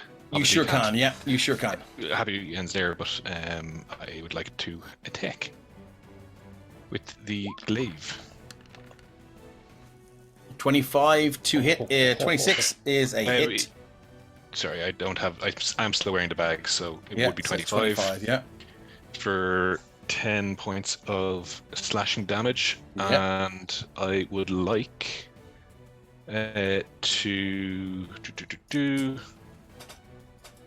add on a trip attack to that. Okay. So What does he need to do? he needs to make, if it's large or smaller, makes a strength saving throw against a DC of 14. And he also takes 22. Jez. Okay, won't be doing that again. As he just hits stone like flesh, and sorry, he's gonna take another D8 of damage on top of the 10. 17 points of slashing damage. So look, I've a lot to keep an eye on here. Can anyone tell me if especially you, Jaden, if anyone does more than 25 points of damage to him in one round, or sorry, in one series of attacks, please let me know. Oh, Thank you. I was 17. Okay, cool. Moving on. I think that's all he can do. Reactions, bonus action. He doesn't need to do that yet. He has several legendary actions. He's going to wait for that. Okay, that's all he can do. Moving on. Ren, what do we got? I was just looking at Scales of Sheet there. They can do once per turn as a reaction to reduce damage by 2d6. So can I have done that to Jaden there? Sure. With the Spirit Shield. Spirit Shield, was it? Yeah, cool. Yeah. No worries. I'll roll the 2d6 there. Shawbreaker's getting heavy use out of that TPK emote. And I'm fucking here for it. So Ren is there, and Ren has not got line of sight, but if I move to here, can I see Jaden? Yes. Cool. I think you guys know what's happening. Haste. Okay. Oh, look how happy Shane is. Always. Bro, get the harvester going. Vroom, vroom. Do a little dance. Yeah, so Ren just like pulls a ripcord out of nowhere, and Jake just starts to spin. Turn into a Beyblade or some shit. All the while he's singing, well, I got a brand new combine harvester, and I'll give you the key. Bum, bum, bum, bum. Yeah, and with that is Ren's turn, I think. Yeah, and concentration on the tech magic, I'm assuming is gone already, but it would have dropped if not. Second now.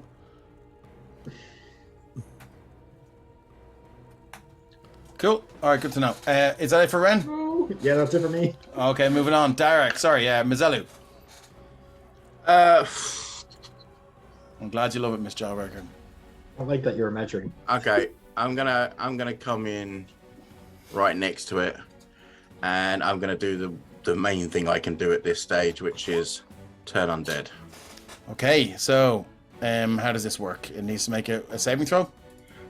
So yeah, you you have to make a wisdom saving throw against my DC, which is 14. You'll probably do it. Oh, fuck. Makes it.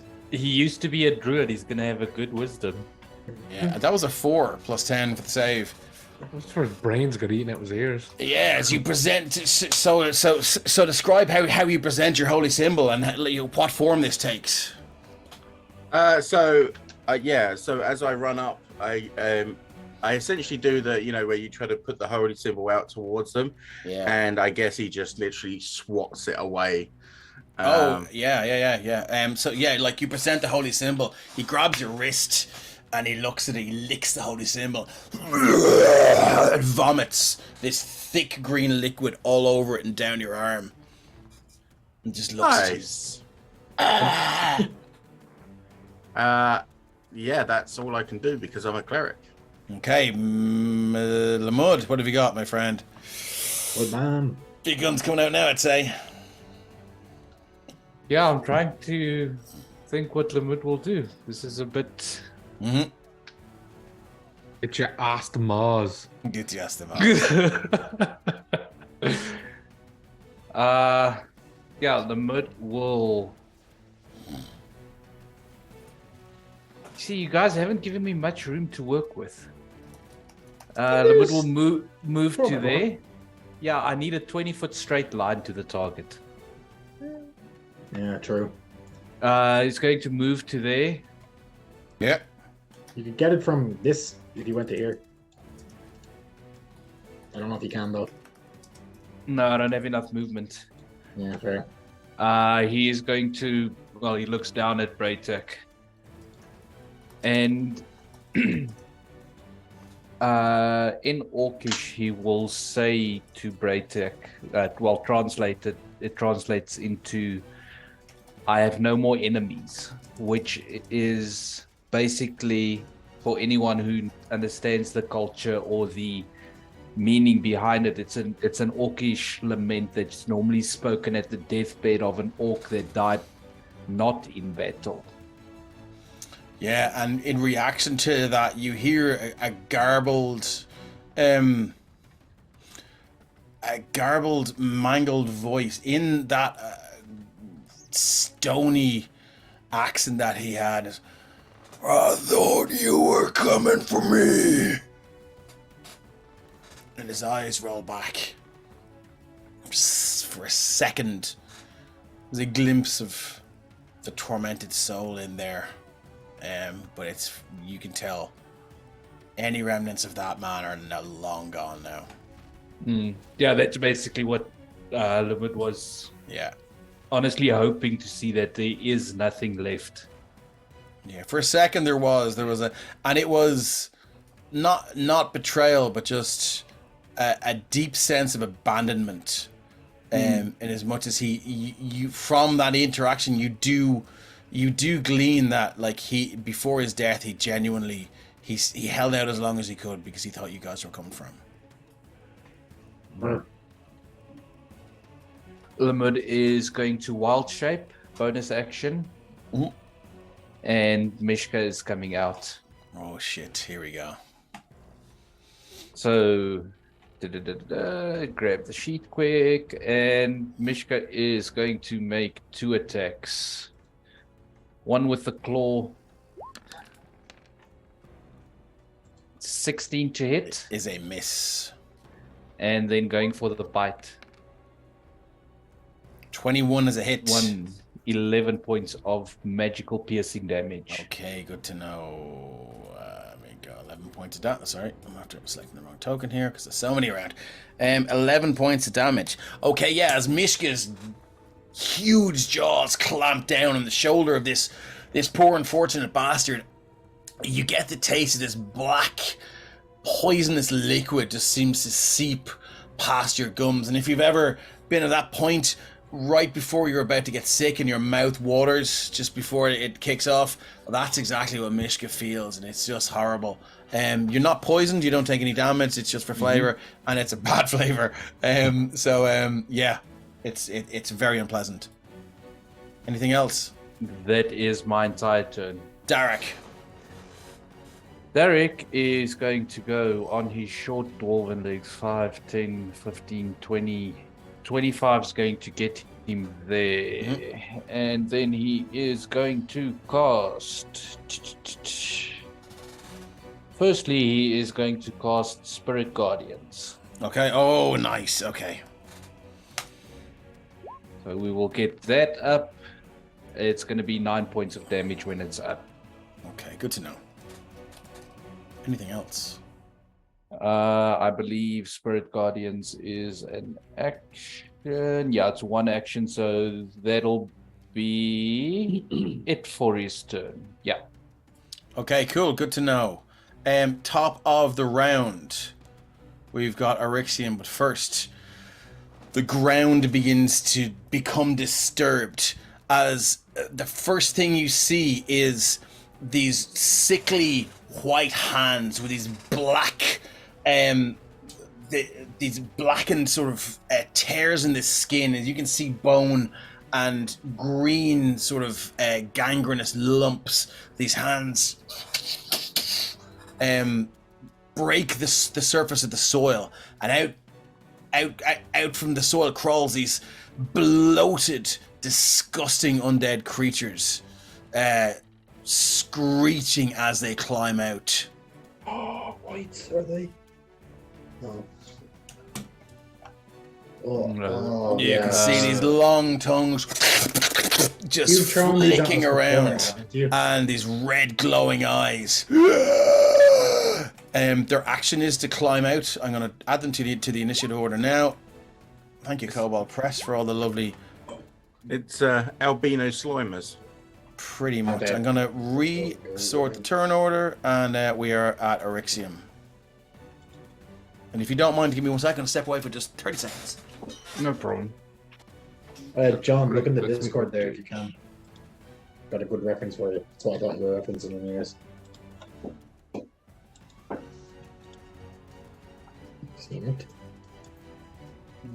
What No. did they roll for initiative? It's going on, so I guess it's pretty good. They're all decent. They rolled a 15 and a 9. I think he's thrown these at us before, hasn't he? No, we haven't. I recognize. I've seen the token anyways. In the past. Chat's just stuck with a good zoomed in view of it. Man, I had a feeling he'd be dead, but man, this is just extra emotional damage right here.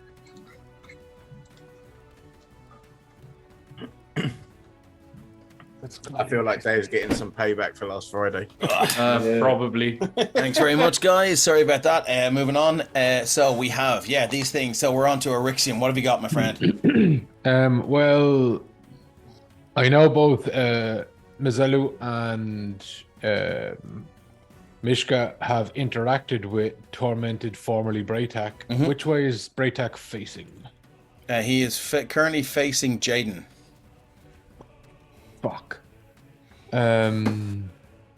All right. Well, nobody Handsome wants man. big ghouls at their back, so Eryxium will slide around Mhm. to the southern edge of the artist formerly known as Braytak, and he will attempt to impale him with his longsword. Okay, roll to hit. Son of a bitch, that's an 11. That is a miss, as it just seems to scrape off. All of a sudden, as the blade, and you're perfectly set up for a good fucking pierce through the stomach there. His bloated, rotted skin just seems to turn to bark for a quick instant, and your blade hits it and just does not go through. Yeah, that will end his turn. At this point, he's going to use what have I done here? He's going to use his second legendary action to do a Tormented Howl. Braytak, tormented form, throws its head back and emits a tortured howl. Everyone in a 60-foot radius that can hear must make a DC 16 Wisdom saving throw, become frightened of the creature for 1 minute.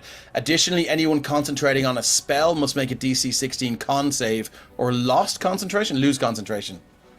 Oh, that's not nice of you. No, it's not. Okay. So I need, pretty much everyone to make a DC 16 Wiz save. The mood is fine. Dave, just yeah. because I've had disadvantage on perception checks to do with hearing and stuff there. I'm asking This to see is if the that- loudest. Yeah. This thing is Okay. echoing off. I mean, No. I see where you're going with that, but it's Yeah, no, I was echoing just off. trying to Yeah. No. Yeah. Thank fuck for the ring of protection there. Hopefully, give me a. You know what? I'm gonna give Derek one of my blesses. Okay. I was going to stick a bless 15, on I'm gonna. mine Yeah, as I'm well. using a bless. Okay. So deranged Rhino's a 15. So Mazzello, do you have a bless you can use? No. I haven't, No. unfortunately, no. Okay, so you failed. So you are currently frightened of Tormented Braytak, and also if you're concentrating on the spell, I need a DC 16 con save. I don't know. Mud, you made it. Jaden, you're using a bless. Made it. Made it. Eryxium made it. Lamud, so that's the 12 for Derek, is it? Yeah, the 12 is for Derek. He made a 15 on his wisdom save and a 15 on his con. Okay, so that's a fail on the wisdom and a fail on the con, I do believe. So the Spirit Guardians is gone. Yep. He doesn't have Warcaster by any chance, does he? Double checking. Yeah, just in case. So, Jaden, you got a 2. That brings you to 16, so you made it. Yep. Lamud, you were rolling that for Darak, so that's a fail at the end. Who's that last 15 con save for? That's for That Darak, was is it? for Derek, yeah. Okay, cool. Because Wild Shape is not a spell. Okay, cool. So that was its. Ren, did you make it? Yeah, I used the blast. Motherfucker. Okay, cool. So that means haste doesn't drop and you're not stunned You're for this welcome. round, Shane. I know. But yeah, you can see what I was trying to do there. Okay, cool. Moving on, then it's Jaden. You're up. Yeah. Battle Master Jaden will see kind of what's going on, see the space that was evacuated, move to there initially, sliding through the gap with his haste. He is going to take the step to here, so Braytech would technically get an attack of opportunity on And him. he will do that. Yeah. Or will he? No, he's not. He's going to choose not to do that. Okay. That's not dangerous at all. And then he is going to, at reach, start attacking the fine gentleman up at the top. Oh, you're going to have a go at him. Okay, good to know. Have a go at him. Roll to hit. So, glaive. Great glaive. 24 for 9 points of slashing damage. 24 for 9 is a hit. Your glaive slashes and cuts a deep cut in its belly, and this black liquid begins to pulse out. This sort of irregular motion, like almost like an irregular heartbeat is pushing it out. It's the floor is slick now. This black and cream looking thick goop. Yep. He's going to go extra attack, and he's going to go Great Weapons Master on it. So minus 5 to the attack. Kill him. So 12. 12 is a miss. The AC is 12 is a 14 miss. on these guys, just you know. 14. So he's going to actually stick on.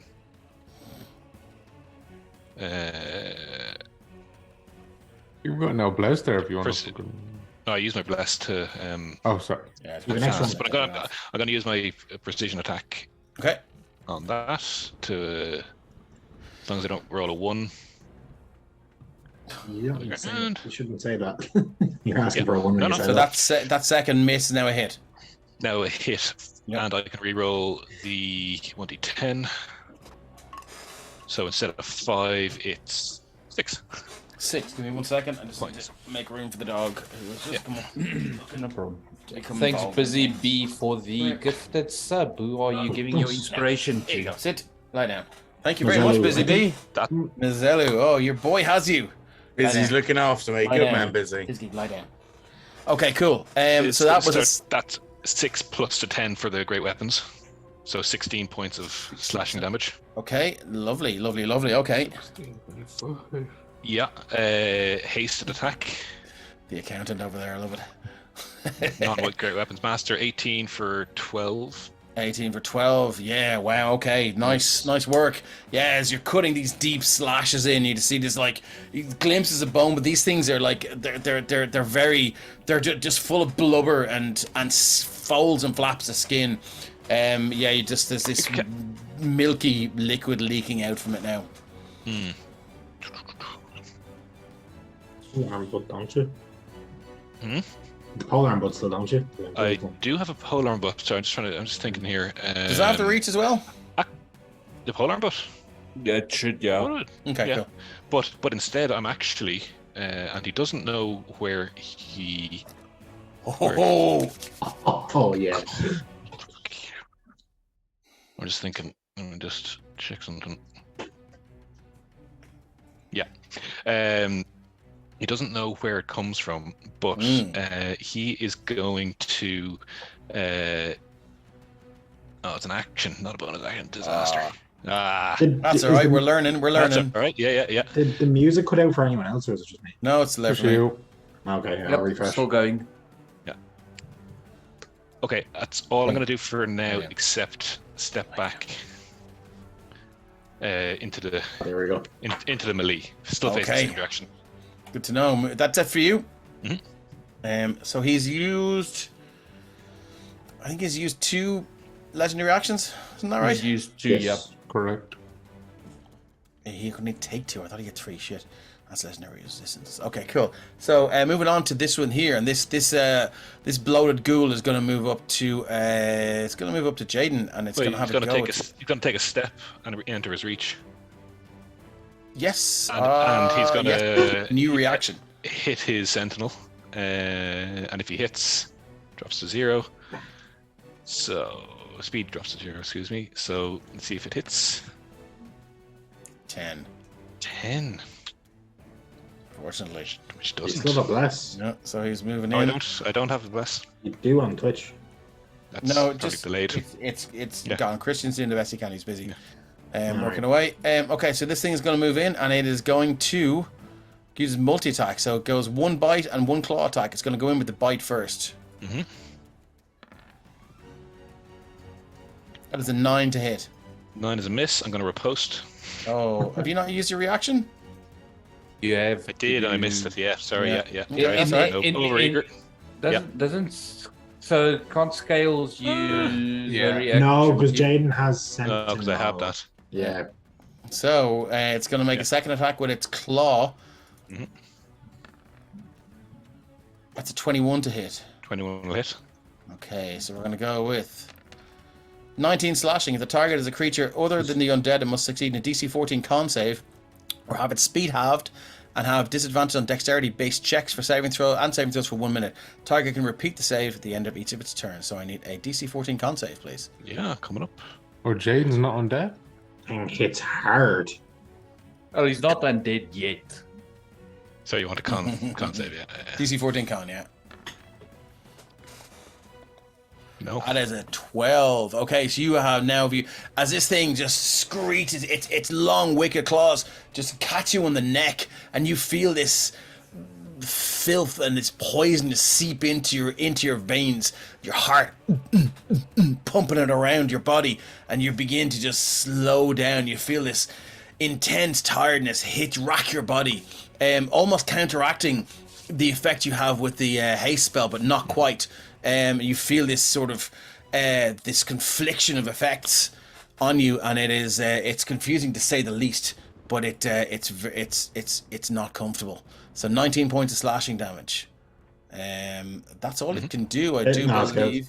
Resistant because of scales. That's it. No, that's against Braytech. Never mind. He does. Is it? Sorry, I want to check the Ancestral Guardians. I don't have them in front of me. Yeah, no, it's just a Braytech attacks. Never mind. Okay, moving on to scales. What have you got? Yeah, so Scales is going to.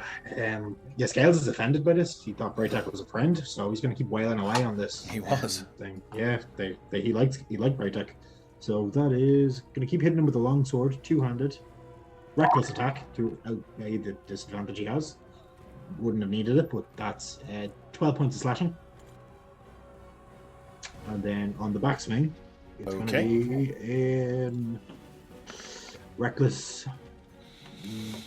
Doesn't hit. 12 or 12. So that's 12 points of damage against tormented Braytech. I know. Yes, sir. It's D&D. It's okay. And that is bonus action. Can Scales do anything? I don't think so. Yeah, no, he's just going to keep the spiritual things harassing this guy. Okay. I may have misjudged this reaction that I wanted to use, but anyway. Okay, cool. That's all you could do. We're back to Braytech and his tormented form as he looks around, just his head turning at this unnatural angle, almost 180 degrees. You hear this horrific crunching of bone and this tearing of tendons as it almost turns its head completely 180 to look behind you.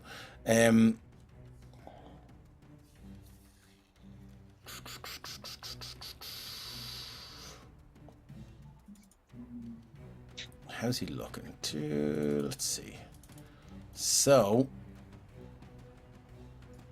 I think he's all right for now. Okay, so he is going to unload on. He's going to use a multi-attack. He's going to go 2 claws and a bite. Oh, sorry, that Shape of Death recharges on a 6 and a D6. Let me roll that first. Okay, well, fuck that. I was about to say that thing seems a bit powerful not to have a recharge. Oh, yeah, I just forgot to put it in there. Although, given how tactically together you guys are, I should really not have a recharge in it. So we're gonna go claw bite. Here we go. Who's he aiming for? Against? People? This is the thing. I think he's going to go claw on Jaden, and he has the advantage, which will negate Scales' disadvantage. Jaden's because also he- resistant to because the he's Guardian, so Flanking. He's resistant to all damage. resistant Is to- everyone or? yeah, everyone but Scales. I think the way Spirit You want to throw that in there? Yeah, this comes up I think nearly every time, but yeah, I'll try Yeah. it. Well, look, and I can't remember everything, so I will ask. No, you're fine. every time. That's fine. That's which one is it? It's in Ancestral Protectors. Should be. Yeah. This is what saved us against the Carved Witch, because While you're otherwise raging, the we're first very creature good. until the starting next turn, disadvantage again that isn't you, and when a target hits a creature other than you with an attack, that fuck me, that's anyone Really else. good. Yeah, That it is basically insane. makes Okay, everyone a so- barbarian. But it's so good. yeah, but it's remember it's one creature that gets attacked. It is it's one attack. Is it? Okay. Yeah. Makes an attack. Makes any attack a disadvantage when the target hits a creature other than you with an attack. So it's one attack against resistance. Okay, that's really good to know, because that will seriously hamper my ability to fuck you guys up. So okay, cool. So we're gonna go. We're gonna go Is claw. that one attack per person or one attack per round? Actually, One attack per round because you Okay. use your reaction to do it. Okay, so it doesn't say reaction. No, I believe isn't this the one that takes away No, the damage? no. This is that's ancestral the other one. protectors. Okay. So yeah, starting yeah. next turn, the target is disadvantaged, and when a target hits a creature other than you with an attack, that creature has resistance to the damage. I mean, I kind of feel like like it sounds like if you emphasize an attack, it'd be One one, but attack. I'd read that as any attack. Yeah, so because would I would read it like, and it's not in Yeah. not in my interest to agree with you, but I do agree with you in that. I think because it gives disadvantage on all attacks against everyone but Scales. I think the other effect tags in with that. you know? Okay, well look, Yeah. you're gonna need it anyway. So look, Yeah. we're gonna go claw at a straight roll because of the flanking. Linda's offended by the fact you don't remember everything. I know, I saw that. 15 and 15. Negative. What's your AC? 19 currently. I'm going to use 2d4 on those attacks. 2 blesses. Linda. Oh, That is a hit. One. That's So it. 1 is a hit. Thanks, Linda. Here we go with the claw damage. So that is 16 slashing. Yeah. And I need a successful DC con save or Oh, take an jeez. additional 2d4 poison damage. Hang on. 8 slashing. DC 8 slashing. six- DC 16 Oh, con save or sorry. take Yes, that's additional alright then. 2d4 poison damage. 8. Sorry, I forgot about the resistance and a con save. Just say again. DC 16 con. Constitution. It's an 8, so you take another 2d4. I assume you're resistant to this as well. It says It's from part of the attack. Oh, by the attack, yes. It's another 6 down to 3. That's alright. Cool. Yeah, that's okay. And And he's now going Linda will bless in 3, 2. Yeah, I was trying to say that Sentinel, but look, Scales- Linda, I promise you I would use the blesses, and I am. Braytak is also then going to use his bite attack. Before that, Scales yeah. is going to use his reaction to reduce that damage by 2d6. Just the thing. In the Spirit Shield. Okay, so that's That's- your reaction gone until the Yeah. end of until the start of your next turn. Yeah, so So- Jaden so- gets so- 6 back. Thanks, Miss Job. I only got damaged by 3, so I get the 3 back. That's the full attack. Oh, okay. That's over the Yeah. whole round, I think he means. Deadly. Actually, no, it's a reaction, so you're gonna have to pick a specific attack. I mean, wasn't the slashing and then the additional damage part of the slashing? Yeah, it would be, yeah. So like, but you can't spread it over like if he did, claw That was- bite. No, You, it's just the you one can't claw, spread it yeah. over. So it's the one, yeah, Grant. Cool. Yeah, Yeah, that's what I fine. was saying. Cool. So it's going to use its bite attack on Scales. Here we go. That's a nat 20. Fuck yeah! Look at this shit. Okay, here we go. Nat 20 for. I'm gonna first for the crack. I'm gonna roll the D100. And do you know what? I'll do it myself this time. Makes it feel personal. Poor Scales. 69. Nice. Nice. Okay, cool. First, I must roll. Make a special one for 69. Okay, you kick your target's weapon out of your hands. You're able to take the disarm action after your attack and steal your opponent's weapon if you have a free hand. Otherwise, you can knock it up to 20 feet away. He will knock Scales' pointy pinner 20 feet away. So I'm going to roll 1d4. So 1 is north, 2 is west, 3 is south, 4 is east. Okay? So up, left, down, right. What he called me. Oh, come on. Up, left, down. So it's going to be 5. Where's scales? 5, 10, 15. Scales' longsword is now there, okay? Right. 5, 10, 15, 20. Cool. And, Beautiful. Yeah, looks dismayed. yeah. Okay, cool. So, that was that. Let's roll the damage and see what happens now. This is the fun part. For fuck's sake. 13 piercing damage. On a successful hit, the creature must make a DC6 con save or take an additional 2d6 points of poison damage. On a fail save, creature's movement is halved and they cannot take bonus actions. Additionally, all dex saving throws are at disadvantage. This effect lasts until the end of Braytak Tormented Form's next turn. 22. 22, that's fine. So you're still going to take 13 down to 12, half to 6 points of damage. Yep. Fucking hell. I think that's all he can do. Fucking hope so. Oh no, he has a bonus action. Yeah, he's going to throw out the bonus action there. And he's going to use Wild Heal. As a bonus action, Braytak can draw on the negative energy of this place and heal itself by 6d10 hit points. Braytak can do this as many times as he had the Wild Shape ability in life. What the That's nuts. Nice. I should have GM rolled this, but I couldn't do that to Stephen. So that's 48 hit points. Oh my god, he is definitely dangerous. So he's... okay. We only did 47 fucking damage. Yeah. Yeah. I will say that I had to design this creature in like within 45 minutes because I knew I had to do it today, but I completely forgot, and then it was like, what the fuck? And It's I was fine. like, This is just revenge. I was like, for Kate, close the door. Don't let anyone talk to me. Dave, So we have it. Dave, next time you message me, I'm just gonna ignore you. Yeah, because that's why I was messaging you. This feels like revenge for when we ganged up on Rafe. Yeah. Okay. Like, Cool. this doesn't So that's all he can do. happen. He's used his bonus action, so that's grand. Ren, you're up. Cool. I'm going to move 5, 10. Can I get line of sight of this guy from here? Kind of. Scooch taller up a than little that? bit. Scooch up one there to there. We'd say you can. Okay. There. Or Yeah. wherever you like. I mean, that's for yeah. Yeah. Hey, So. because Dark's small. Yeah, exactly. So I'm going to use the wand of magic missiles because that's my favorite thing ever that you've ever given me, and I'm going to fire off. Yeah, we're going to go to 5th level instead of 6th for once, just to keep it reserve. So that is 3d4 plus 1, then 8d4 plus 8 damage. So I think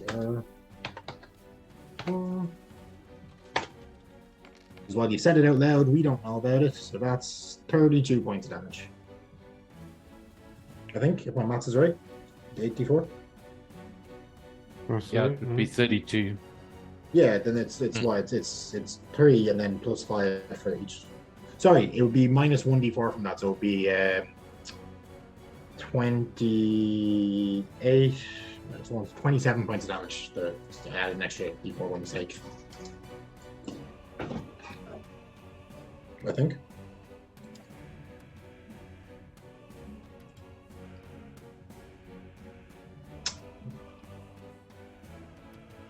So yeah, I don't know.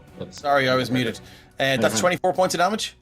No, it's 27 points of damage. 27 points of damage. Okay, as these magic missiles shriek over Derek's head, one underneath his legs, in between his legs. Boom, boom, boom, boom, boom, boom, boom. You can see the tormented form, this rotting dwarven corpse, these horrific twigs and fluid leaking from its eyes and mouth. Just bam, bam, bam, takes all of that. 27 points of damage. He's going to use his reaction. Vomitous Glob. If a creature hits Braytak for more than 25 points of damage, Braytak can use its reaction to vomit forth an acidic glob of thick, green, viscous fluid onto anyone within range. The target must make a DC 16 dex save or take 10d4 points of acid damage or half in a successful save. A target that failed its save will take 5d4 acid damage every round thereafter unless they use an action to scrape off the fluid. So, he is going to He's going to throw that straight at Scales. So you hit it, and he doubles over a little bit. It's a dex save, is it? And he just vomits this shit. What's that? Dex save, is it? I need a DC 16 dex save. Yeah, Scales would have advantage on that in danger sense. Nah. I love it. So we're going to go 10d4 points of acid damage. Which Scales is a copper dragonborn. Does he get resistance to that? I don't know how dragonborns work. I've never played. I'll double check the copper dragonborn quick. Is it acid or poison? What's the breath weapon? Yeah. Whatever Acid. the breath weapon is. Yeah, he's resistant. Motherfucker. Okay, so that's 12 points of acid damage. Yeah. And unless Scales takes an action, he's going to take Basically half. going to take half that again. Yeah. I mean, yeah. He probably will this next turn because he has to roll. 5d4 every round, right? Yeah. Just so I don't forget. Yep. Okay, cool. And that's his reaction for that. Anything else you'd like to do? Yeah, Ren if he sees that get vomited at a range, he's gonna go, oh shit, and he's gonna back up around this corner and try to be out of cover because he's not a coward, but he's tactical. Okay.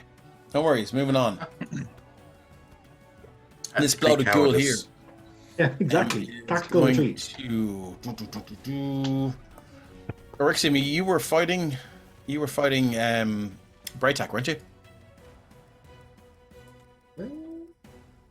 Orixium's gone, sorry, it's fine. Let me just see what their speed is anyway. Their speed is 20 feet, it's bullshit. So it's gonna go 5, 10, 15, 20. Yeah, it's gonna go for Orixium because it's his holy righteous aura he finds it offensive, so he's gonna wreck his head. But that's gonna be multi-attack, 1 bite and 1 claw attack. First off with a bite. We'll wait until he comes back. That's a 19. I do believe that's a hit. I think I have a sheet here. Do you want me to check? Sure, yeah. Yeah, I do actually have a sheet here still from the last time I played him. I think it's a 19, yeah. It's showing his out of armor class. I don't know what that increases by when he uses it. He's in his armor. Yeah, no, it does increase. We'll hang on for him to come back. I will make the I'll make the claw attack. Oh wait, it's here. He has the shield, doesn't he? And then he has the. There he is. Now he's back. All right. So Stephen, yeah, the bloated. So Orixium, the bloated ghoul has moved towards you. It's flanking you, so it's going to make an attack. So you were attacking Braytak, weren't you? Yes. Yes. So it's going to make an attack. Why didn't it roll? Oh no, it did roll with advantage. That's fine. So it's a 19 to hit. Hits, but does no damage. What is that? His AC is 21. Okay. Then it doesn't hit. Well, doesn't get through the armor. Yeah. Okay, go. Motherfucker. Okay, cool. I was getting excited, you bastard. Okay, moving on to the second attack, the claw. Because that bite is a motherfucker. It's got some... Oh, sorry, this is Braytak. Sorry, wrong roll. Wrong character sheet. I'm going to go with the claw on the bloated ghoul. Whenever that happens. Maybe I'll click it again. There we go. That's a 22 to hit. Let's shield. Okay. So how does it? What does your shield look like? A giant dragon head. Nice. Just rears up and just its mouth just swallows its claw, and it just can't find any purchase on it. That's all it's got. Moving on, Mazelu. Okay, I really can't do fuck all in this fight right now because I'm scared. But I'm going to move to there because it's still give going me 1 second. I think you get to save at the end of your turn. Yeah. It should always be at the end of your turn, yeah. Yeah. Let me just check here. To give you 1 round at least where I can't do fuck all, essentially. Yeah, pretty much. What was it? It was Tormented Hell. Yeah. For 1 minute. Yeah, at the end of your turn. I should have written that in, but I didn't. Yeah. Yeah, no problem. Okay. So as I can't do much, Well, you can't move towards it. Any attacks are a disadvantage. You can still attack. Yeah, I know. But rather than Okay. doing that and knowing that I can't hit, instead I'm going to do Word of Radiance. So they both need to give me a Constitution save, both that one and the other ghoul next to me. Each creature of your choice you can see within range must succeed in a con save or do 1d6 radiant damage. So what level are you? That'll be 2d6 It's for you. 2d6, yeah. Okay, so, and that's Braytak and the two ghouls. No, only the one next to me because it's only 5 foot range. Oh shit, okay, yeah, cool. So it's basically a shock wave that comes out Yeah, from me. nice. Con save, here we go. That is a 16. Fucking hell, okay. Sorry, man. And for Braytek, Oh, yeah, sorry, yeah. we never know. Natural ones are a thing.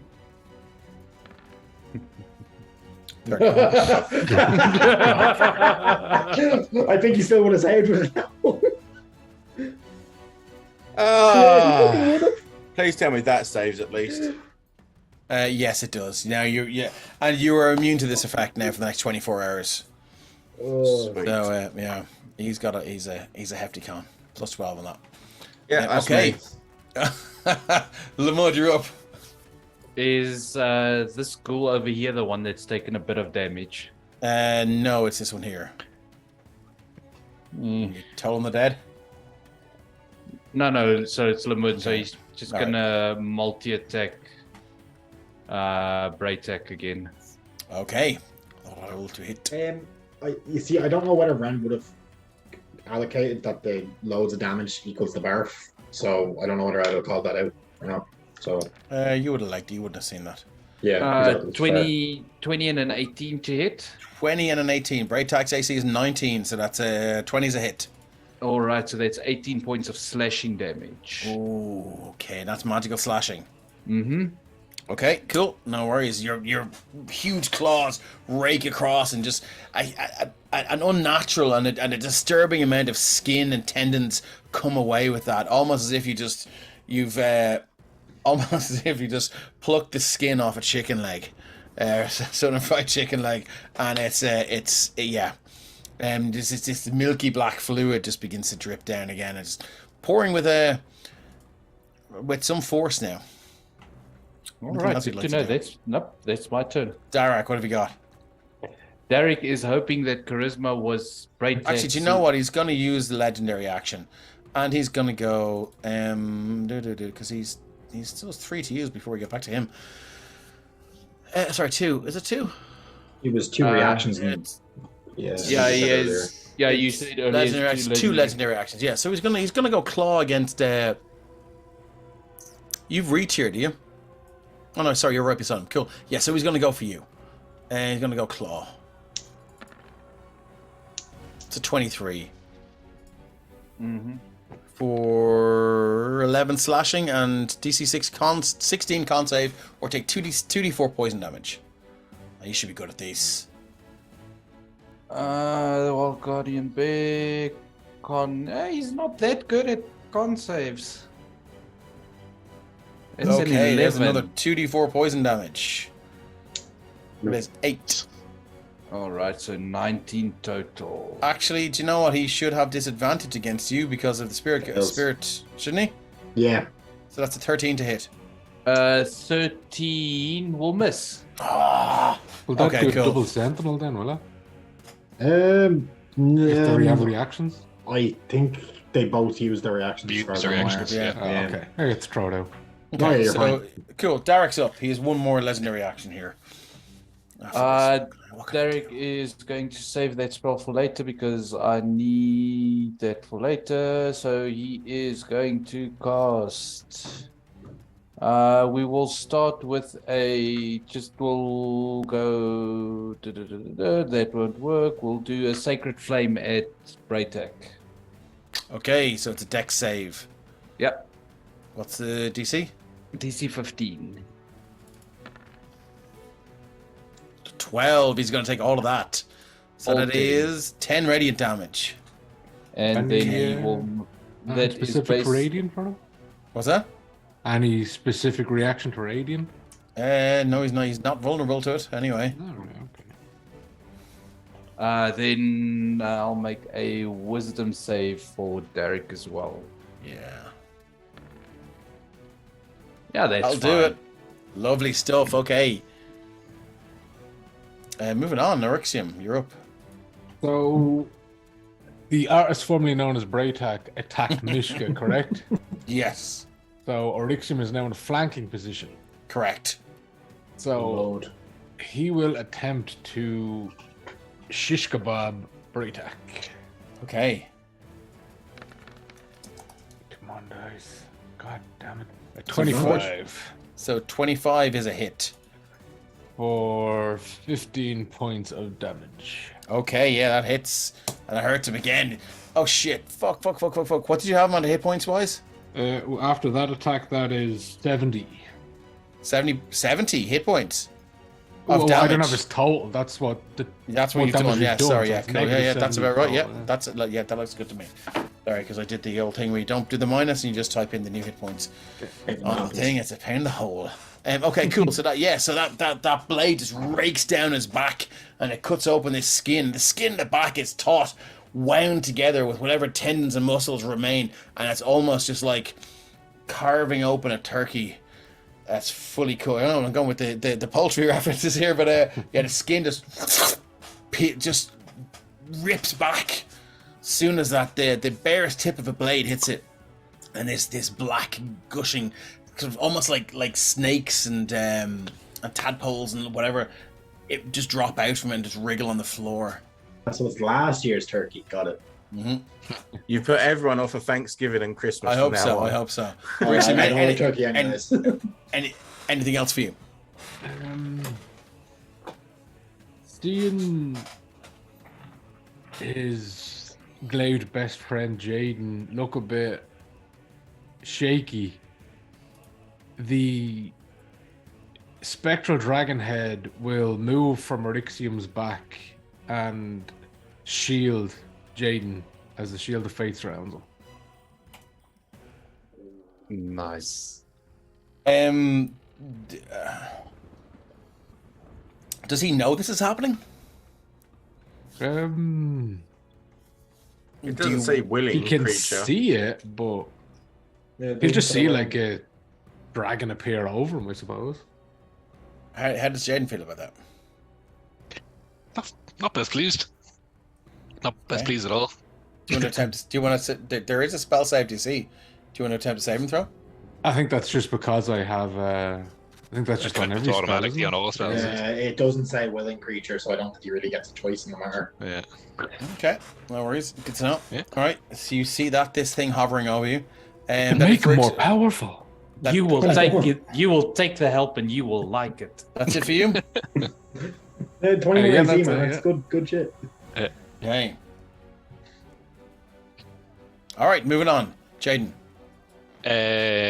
Yes, so Orixium is going to see a glaive shoot right at him and over his shoulder and smack the one below him. As it veers at the last minute.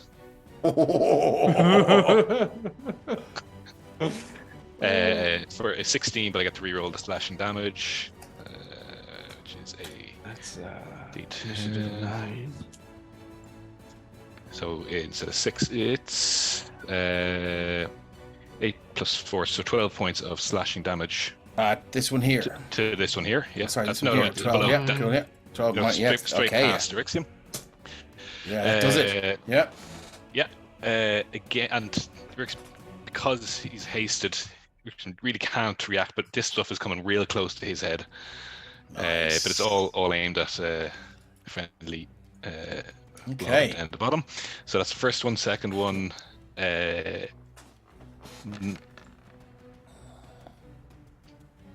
9. Fortunately, it's not 8. Not a hit.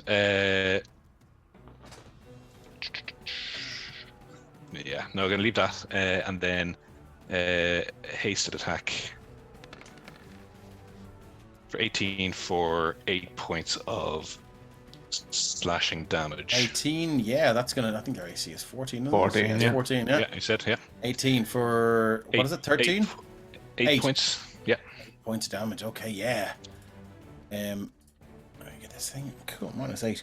Yeah, again, it just screeches across and just cuts across its massive, bulbous, bloated neck, and this clear liquid just washes out, just sloshes in the floor, making the ground beneath you slick. Mm-hmm. Second wind. Oh wow! Okay, yeah, cool. Bonus action, second wind. Let's see what you got. Yeah, let's go. Let's go, Jaden. Yes, Jack. Oh, Yes. Look at that. Oh wow! Hold on. Yes, that's it. Not 20. Holy shit. Yes. Roll me a D100. Sorry, I thought you said you were second winding. Sorry, I meant action surging. So action surge. Okay, Sorry, cool. action surge. That's all right. Yeah, cool. Friday evening. Yeah, totally. Yeah. Misspeak. So if you're, I think if you're a wizard, it's a fraction surge. But anyway, so it's an 18 on the D100. 18 on the D100 is as you were fighting, you noticed an effective route to escape danger. You were able to use the disengage action after your attack for free. Happy days. Which I may do, but I get to reroll both of those dice. So, 2d10. Plus 2d10. So it's 10 14 plus 4 is 14. That's against this one here, or great attack? Still against the one down here. Of course, because you got the reach, of course. So that's 14 points of damage. All of it's been against him. Okay. And a hasted. The extra. No, hang on. You get a second attack from the second wind. Fifth. Yeah, the fifth. Yeah. But you mean action surge, not section? Yeah. Yeah. Sorry. Yeah. No, sorry, that was me. And I'll go Great Weapons Master on this for lols. I don't know how the hell you keep track of fighters. They're fucking mental.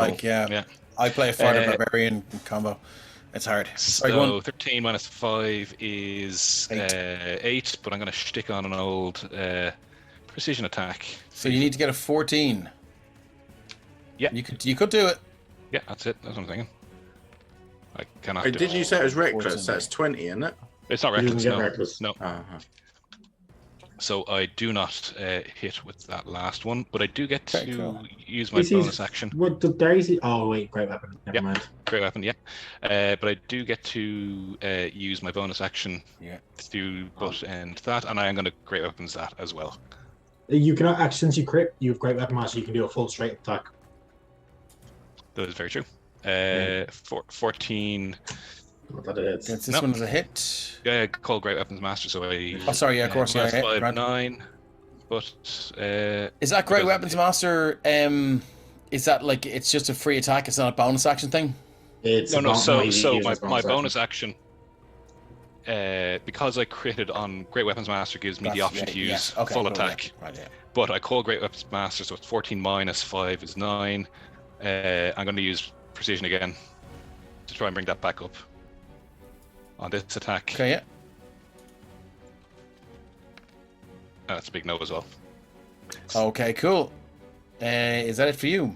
That I just need to roll against the big poison or whatever it was. That was slowing me. What was that from the ghoul? No, I do believe it lasts until the end of his turn. I repeat a saving throw at the end of. It was a claw. No, it wasn't. It was claw. So you would have just taken 2d4 poison damage for just the claw. If it was the bite, you took 2d6 poison damage. You were additionally all can't take. Oh, you can't take bonus actions. Additionally, all dex saving throws are at disadvantage. Was that it? The effect lasts until the end of Braytek's turn. That's Braytek. No, it was the ghoul who attacked me. Oh, sorry, the ghoul. Sorry, my bad. Yeah. It's a lot to keep track of here. So it was disadvantage on dex space saving throws against 1 minute. Can repeat the saving throw at the end of each turn. Okay, go for it. So it's DC 14 con.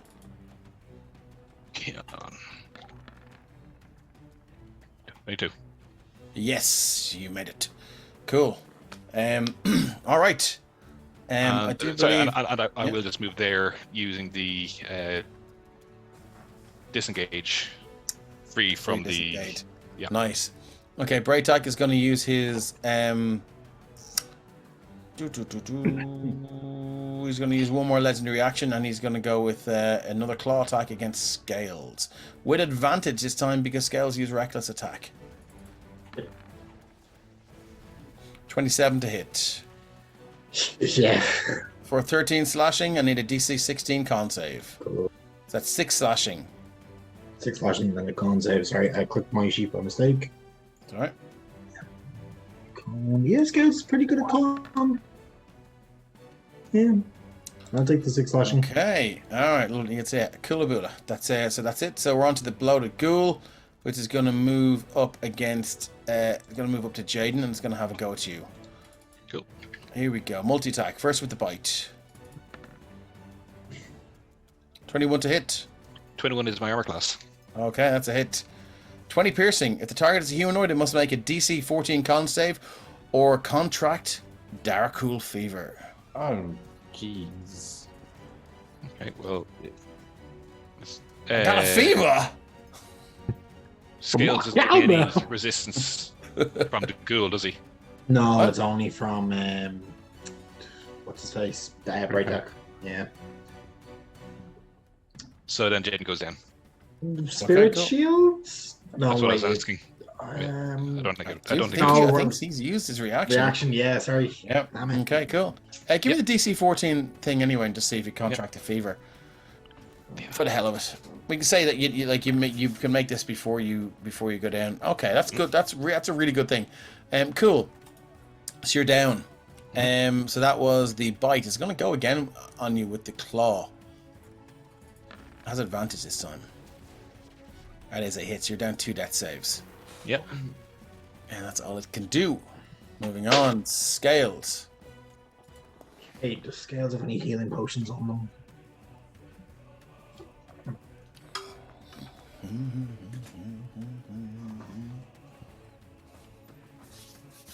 Would Scales realise that in a rage? Probably not. I mean, I was gonna say that, but I didn't want to be that guy. Yeah. he doesn't have but, it you anyway, know, so yeah. So he also doesn't have a weapon. So yeah, the weapon's over there. Let's see. He is a weapon. Isn't- Yeah, but Morningstar, I get actually. I mean, Shane's got a weapon right next to him. It's true. But Scales, also, I don't want to do that because that feels bad. Yeah, Scales is going to breathe acid on the ghoul that hit. Splooge. Okay, cool. So what? It needs a deck save. Yeah. For fuck's sake. I don't know what the modifier for this is. A plus con. Oh, well, mod, let's A just see what the plus- dex roll is. I mean, oh, look at that, not 20 on the other side. 13, I can't imagine it's... Yeah, it's going to be like that. Scales should be at least 13. 14, 13, 14. Yeah, look, we'll say, we'll just say it's I going to think take... it's 14. So which one? It's this one here? Yeah, that one there that went for Jaden. So what? So how much damage? 3d6. Man, that does not scale very well considering it's full action. And it's 1 a day, 10. Okay, minus 10 points of damage. Yeah, the acid just lands on its stomach, and you just see these kind of green and black pits, just these kind of tiny little pinprick holes appear in its belly, and this pinkish fluid begins to leak out. Scales is going to risk the opportunity attacks and start making his way towards his sword because, yeah, he's raging. Yeah, this thing is going to give me a little belt of its fucking belly here. Yeah. With do you know what? I think it might try and bite you. Yeah. 23. Yeah. Oh, that is 18 piercing, down to 9, and I need a DC 14 con save. I mean, Scales is good with the concept. Whoa, what was Scales on there just a second ago? Shit. 43. Yeah, it's 43. Can you control Z that? Can you undo? I wish. Not sure, That yeah, that roll would- 20 yeah. would be great. I think it was Would save my 43. life as well. Then it was So it gives a DC 14 con save. Sorry, 1 second. Yeah, it's Sorry. 43 minus 9. And then the con save, where are your scales? Roll 20. Nah, it's shit. Darkcool Fever. Fuck. Sorry, Fona. If you're rewatching this, I really am sorry.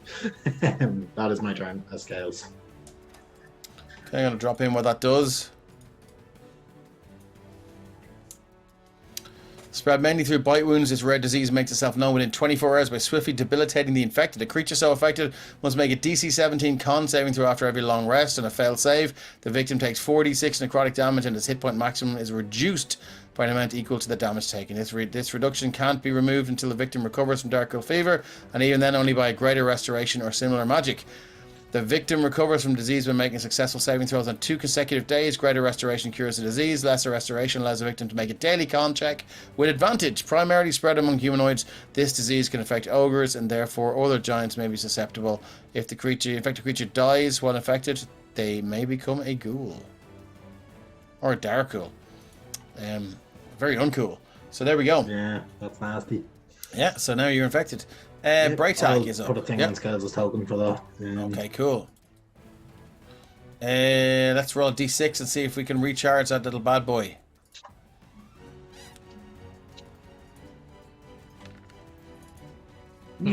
Oh, okay, cool. So I'm gonna have to do this, guys. Where are we?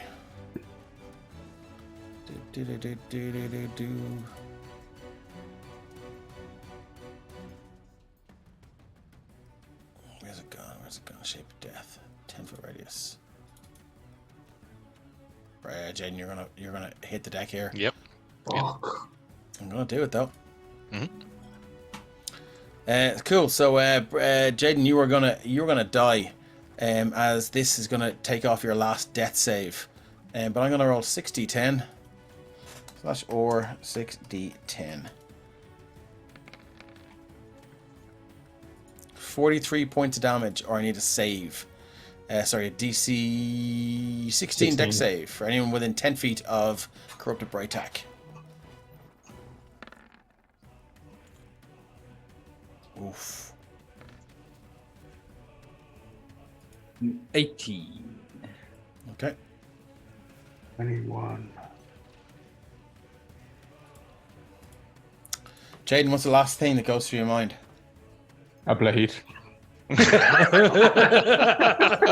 Ooh. Holy shit. Nice. No, it's actually a particular day when he was young, very young, running through the courtyard, kind of playing with the soldiers, and his father calls him over, and there's a random, I suppose, man in almost traveler clothes standing beside him, and the man is holding a long glaive and a short glaive, and he tosses the short glaive to him. He goes, Nice. We begin. Okay, cool. All right. I do. So everyone else is taking the damage from that. Mm-hmm. Okay. I think that's all he can do. Let's see, does he need a little bit of healing? No, he's alright for the moment. Moving on, Ren. Yeah, so Ren, I'm assuming that thing makes a lot of noise when it goes off. Yeah, he screeches and howls and whoops. So Ren is gonna now, just for flavor, he's gonna kind of move into the same 5 feet as Darrell and kind of try to push him out of the way. And that diamond kind of thing is gonna start flicking, spinning around in his hand.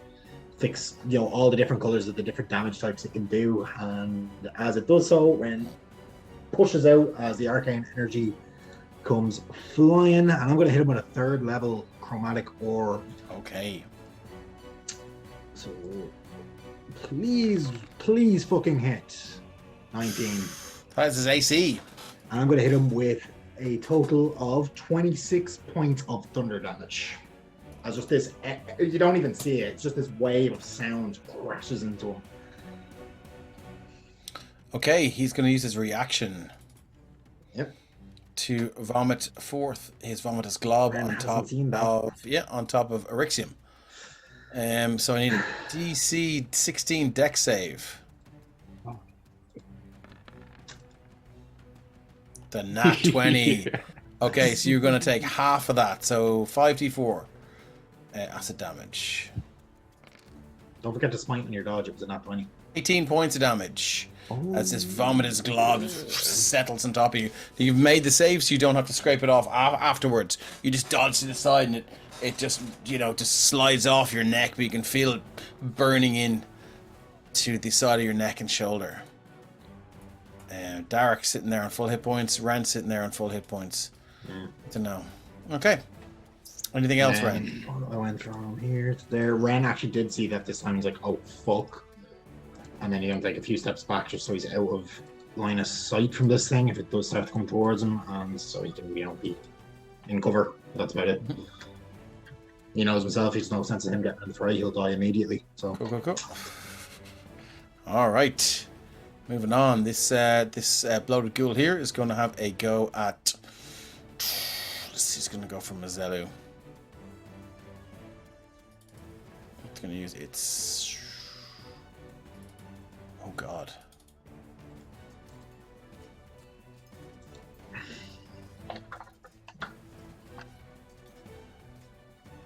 Okay, I'm not going to do that because that's just too mean.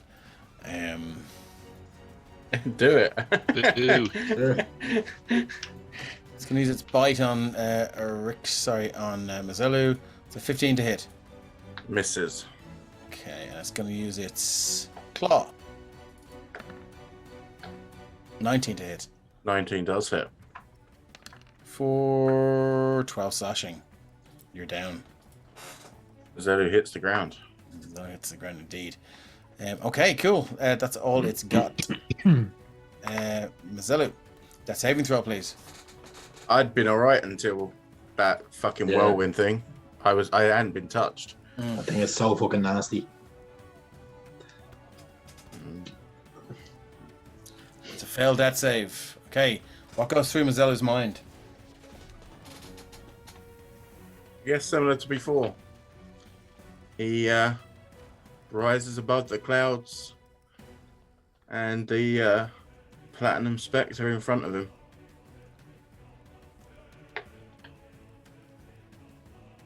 I guess he would say at least, I failed. I did my best. And in reply, you hear this deep, booming voice.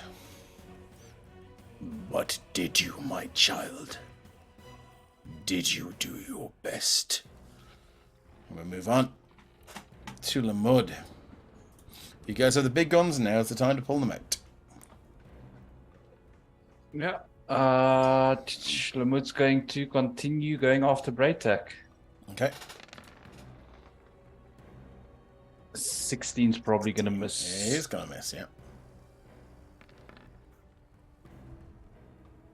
18. 18 is a miss. Do you have a bless? Do according to Twitch, but I don't know. Yep.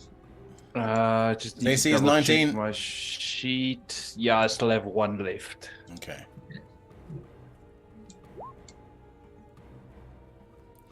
I will say that you guys have potions of supreme healing. They're on Mazzello, I think, aren't they? If you use an action to take them, it's the full effects. Don't think I haven't accounted for this stuff. So that would be 20 to hit then for 20 to hit is a 11. hit. 11 points of damage. Okay. Yeah. That's the claw, is it? The bite? Yeah, that's yeah, the the claw. bite just sinks down. sorry, I thought bite, the, yeah, the bite just sinks down in the shoulder and just takes a lump of bone out.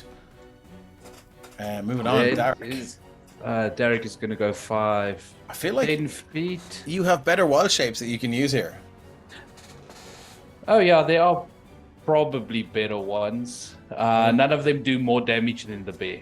I mean, yeah, but your scorpion is definitely more tactically valuable in this fight, I think. Derek is going to use... he's going to cast Cure Wounds, but he's going to use Circle of Mortality. Okay. Oh, nice. Full So heal. he's going to use Circle of Mortality. First level, you gain the ability when you would normally roll one more dice. You said he's the highest number of dice in addition. You learn to spare the dying cantrip. It doesn't count on the so you can use a bonus action to spare the dying. I don't think you actually have to use Spare the Dying for that. From what I No, I'm remember. just saying you can. All right. When you normally, so you can know, do spare the dying. you know what? on No, someone. you're right. So you can do Spare the Dying on Jaden. He's already Yeah. dead though, isn't he? Already dead. Yeah, Oh, no, he's But he already doesn't know dead. that. yeah. So you could revivify if you can get there. No, you can't get there. Already measured. Okay. You have a minute though. 1, 2, 3, 4, 5. You could have got next to him. No, Derek was... There was 5, 10. Derek So was there. go 5, 10, 15, 25. 20. You can get Oh, right there. I Just needs didn't to- think just needs to I didn't balance your think routes about that. Yeah, yeah. No, you would definitely then rather use Revivify on Jaden. He does have the diamond for that. I will say when we get to the stroke of midnight here, I think we're going to call it, and we're going to come back to the fight in the next session. So we have 15 minutes left. That's cool with everyone else and our friends and our colleagues who are in different time zones. I know it must be late for you. Where the hell is Revivify? 3rd level spell. Level. Yeah, I know. I'm looking for it. I don't see it Minute on the cast, though, spells. isn't it? He told me he had it, so if he hasn't got it in his thing, he does. He's definitely used it already. Yeah. Yeah. I'll just post it out of Lamut's. There it is. There, look. It's it's at the top of the second column. Blizzy B in chat says, Dave, Third level. says, do you really want to do this? Yeah, no, that's because it's not in order. That's why I don't see it. Oh, okay, cool. Yeah, because for the clerics, you have to add every spell. It doesn't come. Yeah, oh man, like Jesus, it's Come on, roll 20, fix your shit. Even then, I don't think I've got all the spells I should have. Yeah, so there's Revivify's casting that. Okay, so you touch a creature that has died within the last minute. Creature returns to life with 1 hit point. The spell can't return to life a creature that has died of old age, nor can it restore any missing body parts. Thankfully, Jaden, all your body parts are intact.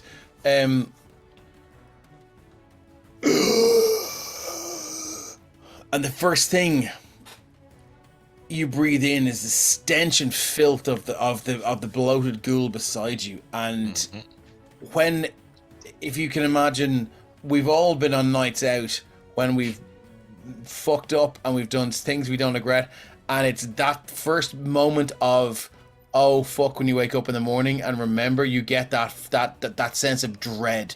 Oh shit, things are really fucking bad here. Yeah. And it's akin to that. Yeah. Well. Yeah, and none of your friends have texted you, so you know that's even worse. Always a worry. Yeah. Are they still alive? What happened? No, they just haven't Do they hate texted me you. now? Yeah. Okay, so Derek, anything? Have you got a bonus action you can use? So you're using Circle of Mortality on somebody else? No. Sorry, you can't. you're not. You can't. You can use Spare the Dying in Mazelu. Oh, Spare the Dying. Yeah. So, 30 feet range on it. Yeah. New character who does. Oh, well, I'm a Grave Cleric player, so yeah.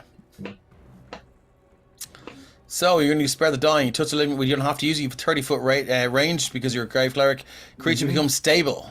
So you are now you're not making death saves, Bazelu. Having a very interesting conversation. Yeah. Moving on, Arixium, and you've just been snatched from that. Yeah, thanks for the follow, oh boy, Nat, by the way. Oh, cheers! Thank you so much for the follow. Appreciate it. Okay, moving on. We've got Arixium. What have we got? Arixium seeing this ghoul drop his brother, he'll turn and say, You do not have my permission to die. as he grabs his brother by the haunches on his armor and lifts him up and puts 20 points of lay on hands into Mazella's chest. Nice. Any Like bonus it. actions you'd like to use? That's like a defibrillator, is it? Like, Yeah. Magic defib. I will say that if combats aren't looking very good, you always do have the option to run away. I'm not saying you should, just saying you do have that option. Anything else for Arixium? Have you got a bonus action? He will drink an ale potion for himself. Okay, which one? Standard. So he has. So 7. Okay, moving on. Jaden, you're back. Yeah. Oh, jeez. That hurt. Lying on the floor, looking up, and just kind of seeing above him, there's this fine-looking fellow. Before he even he will get up using half his movement, and kind of as he's getting up, he's already swinging the glaive and just waving. How? 25. That hits for how much? For 13 points of slashing damage. Nice. Okay. Yep. Then extra attack. Just before you do any more attacks, Yeah. did you lose haste? Because if so, this I- round you're stunned. You can't be Um, stunned, you're just Unless, dead. yeah, You can't be stunned when you're dead. No, but it's But this is his Wasn't next he round. dead? No, he Since was down. then. He was down for a round. You have to do that side, didn't you? yeah, he did, yeah. Yeah. Oh yeah, Oh, yeah. that's right then. His dead body was stunned, but That's that's fair. All right, 15 for 7 slashing. appreciate that. That is a hit, and another 7 slashing. Cool. Yeah, and bonus action. What do I want to use my bonus action? I want to use my bonus action. Just keep wailing and. Are you sure? the bus. Given Yeah, what you yeah. can use. Okay, yeah. Yeah. All right. You can use it 14 to get out of for there. 7. Yeah. Okay, no worries. Cool. That is. Hang on, let's see. Does that? Dave, he didn't ask how big the room was. He said I cast fireball. Yeah, pretty much. Don't forget what your new glaive can do for you. Yeah, I know. Yeah, cool. Okay, so you're going in that. So you're doing the last. That's the butt attack for what is it? I can why is it doing that? Oh no, that's doing it. Yeah, so 2 points of piercing damage. Thanks for the follow, Sam Size. So another 2 points of piercing damage. Okay. No worries. Yeah, slash, and pierce, and it sticks into the eye. You twist the glaive and pull it out, and the eye comes with it. One of this milky white eyeball, these pink veins flapping around inside it. Anything else you'd like to do? Do I still have the dragon protection on me? You Or does that did cancel out until when I you die as well? died. Yeah, no, so that's the same. Okay, no, that's good to know. Can't believe you stayed there. I am going to move. Run away! All right. Use move its there. reaction on scales. What's that? I think that one used its reaction on scales that turn, didn't it? Okay. Yeah, Yeah. and he's cool. next, so I can get to 1, 2 there at least. Okay, he's going to take 2 attacks against Darak. Sorry, wrong character sheet. Bite and claw. Bite 12, claw 20. Only the claw hits. Okay, the claw. Oh, hold on. Scales is still up, so I do believe he's disadvantaged in that, so he's 16. As both will then miss. Okay, so he leans in, harried by the ancestral protectors again, and you're lucky I remember that. And that's all he I can forgot do. about it Moving on to completely. Scale. Free action to pick up your weapon if you wish. Free action. Now, Scales is still covered in acid, but he's aware he's kind of not that bothered by acid. He's going to So- take 5d4. Yeah. Reprobate Gamer, welcome back. They are fighting Braytak, yeah? So You're going to take 5d4 acid damage. That's 12 down to 6. Scales is then going to. I think he has to re-up his rate. Oh no, because he would have taken damage from that. So yeah, that's fine. He doesn't.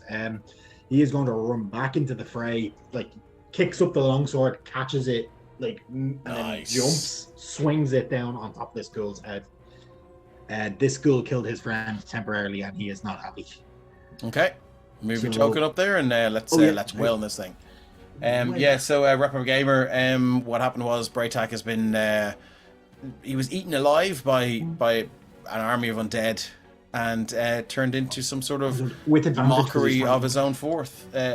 So he is now undead Braytak, or sorry, 17. tormented form. 17 is a hit. That's 10. That's this thing, yeah. 10 points of damage. 24, 16.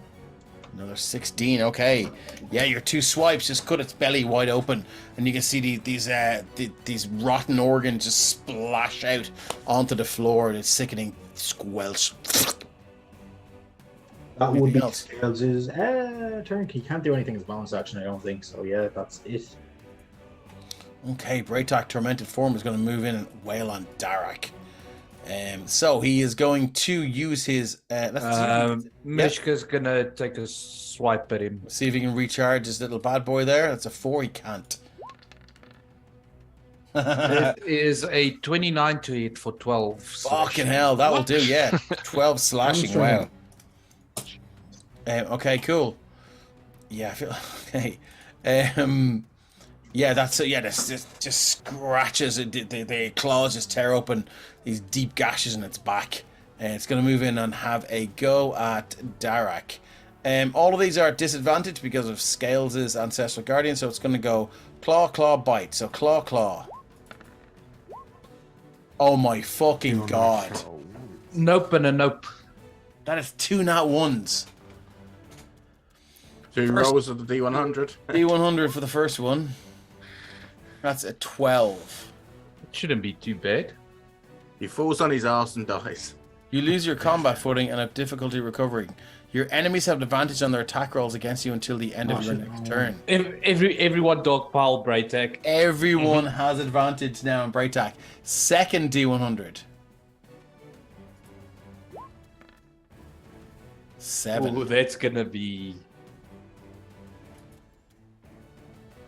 Or something crazy or something kind of meh. Yeah. You lose your combat footing, exposing yourself to enemies. Your enemies have advantage in their first attack roll against you in the next round. So it doesn't really matter. Everyone has advantage against Braytech. So that was Claw. So he's still going to do his bite. I'm going to say after those 2, he's at disadvantage on this. Which he was anyway, so it doesn't matter, yeah. Oh, that's a miss. That's all he's got. Ren, you're up. Cool. You've got big guns. I suggest you use them now. I don't really. I'm not a very damage-based caster. 20 feet to there. Tell that to the little girl. Yeah. And the house. Yeah, okay. Yeah, right. You want damage? You'll get fucking damage.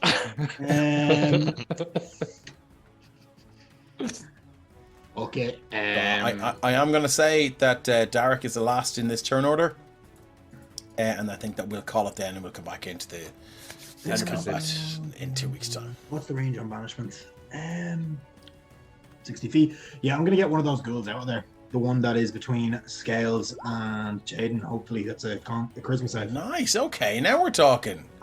Ren just reaches in, he rips open the weave, and then he tries to push it through. Hopefully something happens. Okay, cool. So it's a charisma saving throw for which ghoul? This one here. This one here. Let's see what's charisma. He's got +1 on this. So a pretty ugly fucker. He's a long tongue. Hey, listen. Ugly people can still be charismatic. 16. I've known about it. Yeah, he fucking saves. Hey. Yeah, you reach in and he just He's too far for the hole. I'm sorry. First time casting that spell. Okay, cool. Sorry, guys.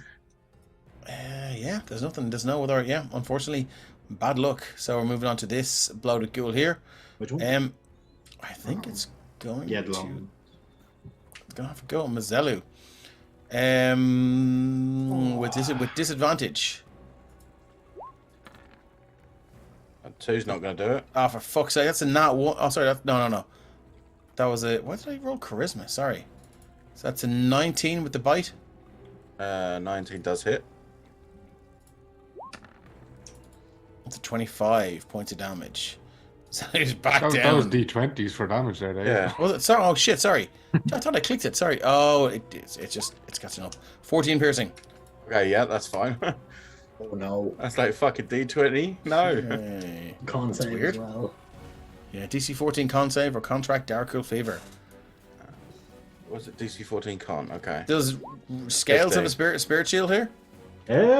He does. Yeah, he would. Yeah, spirit shield 2d6, reduce that damage. Okay, may as well keep people as You up feel like as I'm you doing can. half the work for you guys here. Yeah, sorry. It's because it's somebody else's sheet and I haven't played that stuff. Yeah, no, that's fine. I haven't played it either. Yeah. So okay, cool. So then that was the bite. We're gonna go with the claw. At disadvantage. 10 That's now. a 10 is a miss. Okay, that's all it's got. The bite was at disadvantage, would not hit. That was 20 or 19. It still hit, yeah. Oh, right, there was a first. Yeah, I was looking at 25 and 8 blocks. Then I clicked the bite again for Yeah, damage, and I just cool. All right, so moving on to Mazelu. What have you got? Okay, so I grabbed my holy symbol after just having a word already and saying, Bahamut, I beseech you to help me. Please get us through this. And I will use my preserve life, which means Arixium and Jaden both go up to half their hit points. Nice. Shit. Okay. I like this. I'd say, see, this is what the awkward part of preserve life is I have 35 points to use, but it only takes them up to their half. So I'm going to use it definitely on both of them two, but I don't know if there'd be any left over for me. Is the awkward thing. Okay, so you have 35 hit points to distribute between the two of them. Well, between anyone within 30 foot, but it only takes them up to half their HP. Okay, I mean, yeah, I mean, 17 each. Yeah, but that's what I'm saying. If it takes them up to their halfway and there's any left, then I would have been putting it on me. But it's not going to. Yeah, Okay, I well, need then that's 19 fine to for get the now. half. they're both half then. Both up to half. So you both get both 17 hit points. 17, yeah. Yeah. And then there's one left over, I suppose you can give yourself. No, Hold on, give that to Jaden. hold on. Yeah, sorry, yeah. It's fine, So yeah. 18 to Jaden and 17 to Erixium. Okay, moving on. Is that it? Bonus actions, you can chuck a potion. I don't have any because I wasn't given one. So yeah. I thought you had all You the had them, I fucking thought. superiors.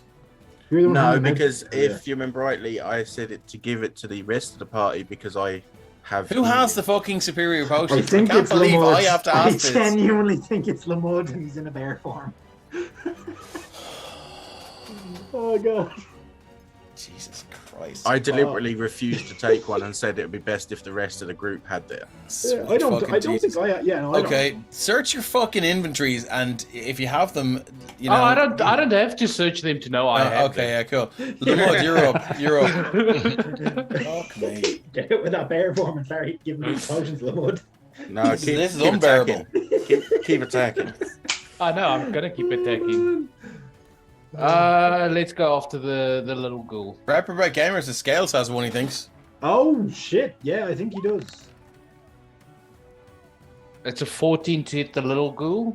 This fella hit the he's a big ghoul, yeah. He's what's little slashing? to me. And a 24 for 9. So what's that? 21 points of damage? 21 points. Okay, yeah, damages him. You just like pull half its face off with the bite and the claw. And you see now Nice. it only has this upper jaw. And the whole lower jaw has just been pulled off. The skin is flapping around, and there's just there's this spittle just running onto the ground, and the jaw just clacks onto the ground. It's like you've thrown like 20 d6 onto a hard surface. It's the sound you hear. Anything else you'd like to do? Nope, just that. Jesus. Okay, Derek, you're up. Yeah, Derek is gonna try what Mazilla's tried earlier, and he is going to try to turn undead. Okay. Seeing as there are 3 of them now. So I'm gonna roll for the bloated ghouls. What do they need? A whiz save?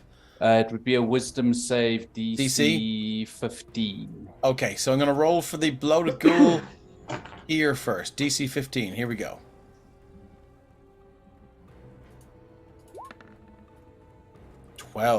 Okay, so this one is. Let me just give it a little. Give it a little skull and crossbones there. And this fella here is gonna roll a DC 15 whiz save. Up. Okay, so they are both now frightened of Darak. So he's like, what? Holding the holy symbol to the left and to the right, to the left and to the right. And I do believe they're going to use every ability they have to flee. Yeah, can only use the dash action to get And away. if they can't, they have to take the dodge action. I'm guessing they not CR half and below. No. Great Tech gets an L save as well, does he? Yeah, He does, he, yeah. he Okay, does. yeah, that's a fair point. I'm hoping to burn a legendary resistance. Whiz save. 15. Meets it, beats it. Meets it, beats it. Yeah. Okay. Now Undead Jaden. Okay, and that is us to the top of the round. I think that's a good place to call it. Thanks very much, everyone, for sticking with us. We will be back in 2 weeks' time for the thrilling conclusion of this TPK. So I hope you can join us then. Thanks, Christian, and thanks, Jean, for staying awake. Because I know what's the time? Was it? Is it two in the morning for you? It's 1 in the morning now. 1 in the yeah. morning. Okay, cool. Look, thanks a million for everyone. We love you all, and we will see you soon. Oh, and stick around because we're going to raid. Who are we raiding? Joe Fudge. Joe Fudge. We're going to raid Joe Fudge, so stick around. Just everyone. We're seeing you.